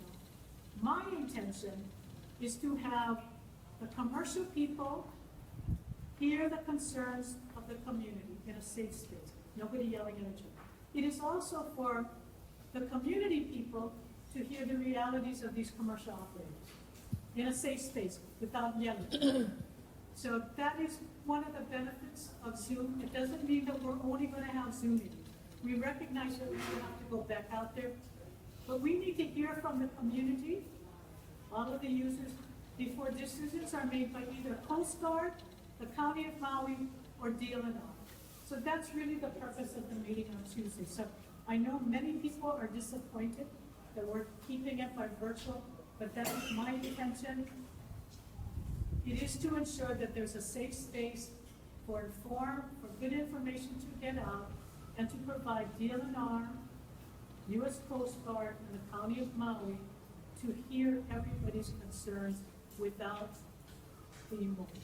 So people may not like the decision, but that is the reason for why we do that virtual. And I think I also heard a common thread from you that you are offering these initial meetings to the communities in order that you build a relationship and now can be invited into the community to speak about specific things, and not being the maha'oi that think you're the savior, going into the community saying, here, I got all the answers you want, and then not being able to deliver. No, you're absolutely, and a good example is our seaworm meeting, our water commission last week. We were going to have that in Maui, but I will tell you, I was so very touched. I received a letter from 3 very respectable community members, Keamoku, Kapu, Archie Kalepa, and Kekai. And they wrote me a letter saying, Chair Chang, we understand you're thinking about coming to Maui to hold your Water Commission meeting. We would ask that you not hold it in Maui in September, but you hold it in October. I deferred to that because I said, these are kupa aina of Lahaina. They know their community, and I did not want to be maha'oi. So we held the meeting on Oahu last week, Tuesday. 12 and a half hours. 12 and a half, and people flew down from Maui. But on October 24th, we will be holding the Water Commission meeting on Maui. I don't know exactly the place, we're working on it, but that's when they're ready for us. I do not want a maha'oi. When they tell me it's okay to come into Maui, then it's okay for me to come into Maui. That's awesome. Okay, and then just to close, I have a couple of suggestions. One was the building capacity for boards and commissions related to DLNR. I think that would be awesome. As part of the IFS and Seaworm's regulatory responsibility, I also sit on a planning commission and several other commissions. So I would like to see stronger policies and enforcements for regeneration and restoration that possibly at some point become a condition when contractors and people build and projects start to build, that we, I heard this in one speech yesterday. If you take, Uncle Matt Poipoi says, if you take one fish from the ocean, how do you put 2 more back? So Keani says, if you take a gallon of water out of the stream, how do you put 2 more back? And I think that's the missing component. We do all these IFS, IIFS, we do, all these kinds of studies, but it means nothing if we don't at the same time prioritize regeneration and restoration. So watersheds are one way, but I think holding developers accountable and projects accountable and policies and legislation that support your directive to care for watershed and water is also necessary. And if I could just comment to that, being overseas the seawater grant. The Seaworm staff, led by Kaleo Manuel, has been extremely instrumental in moving that conversation, engaging the Native Hawaiian community, ensuring that there's a protection of traditional and customary practices, especially coho farmers. So that has been part of the process for Seaworm in our permit conditions. And the other issue is enforcement. I will tell you, these guys, we got Aaron Strauss, who's going all over the place by himself or with his small team, So we recognize we have to do a better job of enforcing the conditions we place. We also appreciate when communities bring that to our attention, but conditions are only so good as people complying with them or ensuring that if they don't comply, there's a sanction. And so we're moving aggressively. I mean, I would tell you, with OCCL and shoreline erosion, hey, you don't get permit to put a seawall or shoreline erosion mitigation measures using our beachfront and you block public access, we're gonna find you, or else we're gonna require, or we give you an option. You can remove your house from the property because it's eventually gonna go into the ocean. But we are trying to be creative, but we recognize we need to be more vigilant in monitoring and enforcement.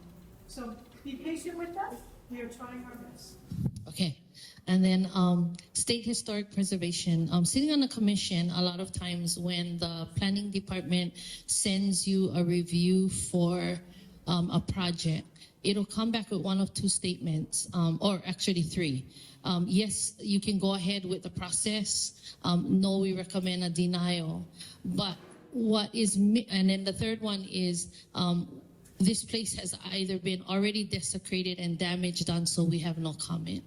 And so part of the suggestion I have, and I understand all the difficulties in working out policy, is that that cannot be the final answer, that somebody has gone in, and for our county, the example is this: somebody goes in or destroys on whole sand dune, uproot all our iwi kupuna underneath there, and they paid $1,000, and then then state historic preservation says, I cannot do anything because they already desecrated. I would like to see us work hand in hand, where if your division cannot enforce stiff penalties and fines for intentional desecration of our lands, that you support counties giving that authority to the Planning Commission and to the people to be able to, and if you cannot rectify and mitigate the problem that has been done, at least find them enough so that we can take those monies and actively work on the places that we can save. And I think that's that's not that much to ask, because $1 million homes are being built every day on the shoreline, and because get erosion, they're making their own shoreline houses, they're making their own beachfront. And so they're digging up all this stuff, paying the fine, and then really not being, and people say, well, would you like us to put back the sand? Well, that's not gonna resolve anything, but I bet if I fined you $10,000 a day until you mitigated that, and it took you a year, all that money would suffice in us at least battling against the things we can help to prevent, or other areas in state historic preservation that we can fix. So. And you're right, and we are trying to do better with enforcement, but it's also, a lot of times these are conditions, so DLNR, SHPD will make it a condition of a permit. If they're in violation of the permit, we are also hoping that regulatory agency, whether it's the county or another agency, then you revoke the permit and you tell them they got to take it down. And I guess that's why I get into it, not to stick too long, but because your letter's kind of generic and says we have no findings, so you can proceed with the project, or we cannot make a determination because that has already been ruined, it doesn't give the force and effect for the commission to deny a project. It actually keeps us, it almost always forces us to have to approve. Because the regulatory agency that can give us that force and effect to mandate a remediation process is saying we just don't have, and so we don't have anywhere else to go. And so I guess that's why I'm asking if when you sit down, if there's a way to find stronger language, and that we're willing, at least our community is willing to sit down and try to talk about what kinds of ways that can be beneficial to us as a county. So I appreciate that point, but I will. Part of the problem is the county ordinance, because every county views building permits as what we call a minimum permit. In other words, if here's a checklist. If you check all the boxes off, we have to give you the permit. We don't have discretion, and so our view is a building permit is the county's authority. And if the county says, well, yeah, anybody who checks off all the boxes gets a permit, there's not much we can do. I will tell you that if we are notified that burials have been desecrated, and we can prove it, we will fine people. And we have taken fines to the Lane Board, and the fines have ranged from $9,000 to $155,000. So we'll definitely pursue that. But when we say, look, what we can see is that the ground has been disturbed, that's what we can see, from the evidence presented to us. We are always reliant on what people present to us. Okay, guys. So we're going to close out for today. I'm going to let Dawn give her closing comments. I asked Mahina if she wanted to say anything, but she said no. We're going to let Dawn give her closing comments. We're going to close it on Pule, but and I'll explain after. I'm going to ask Laura. Laura's been so observant. I can voila out forever. But Laura has been listening to everything, and I'd like Laura to say some words too.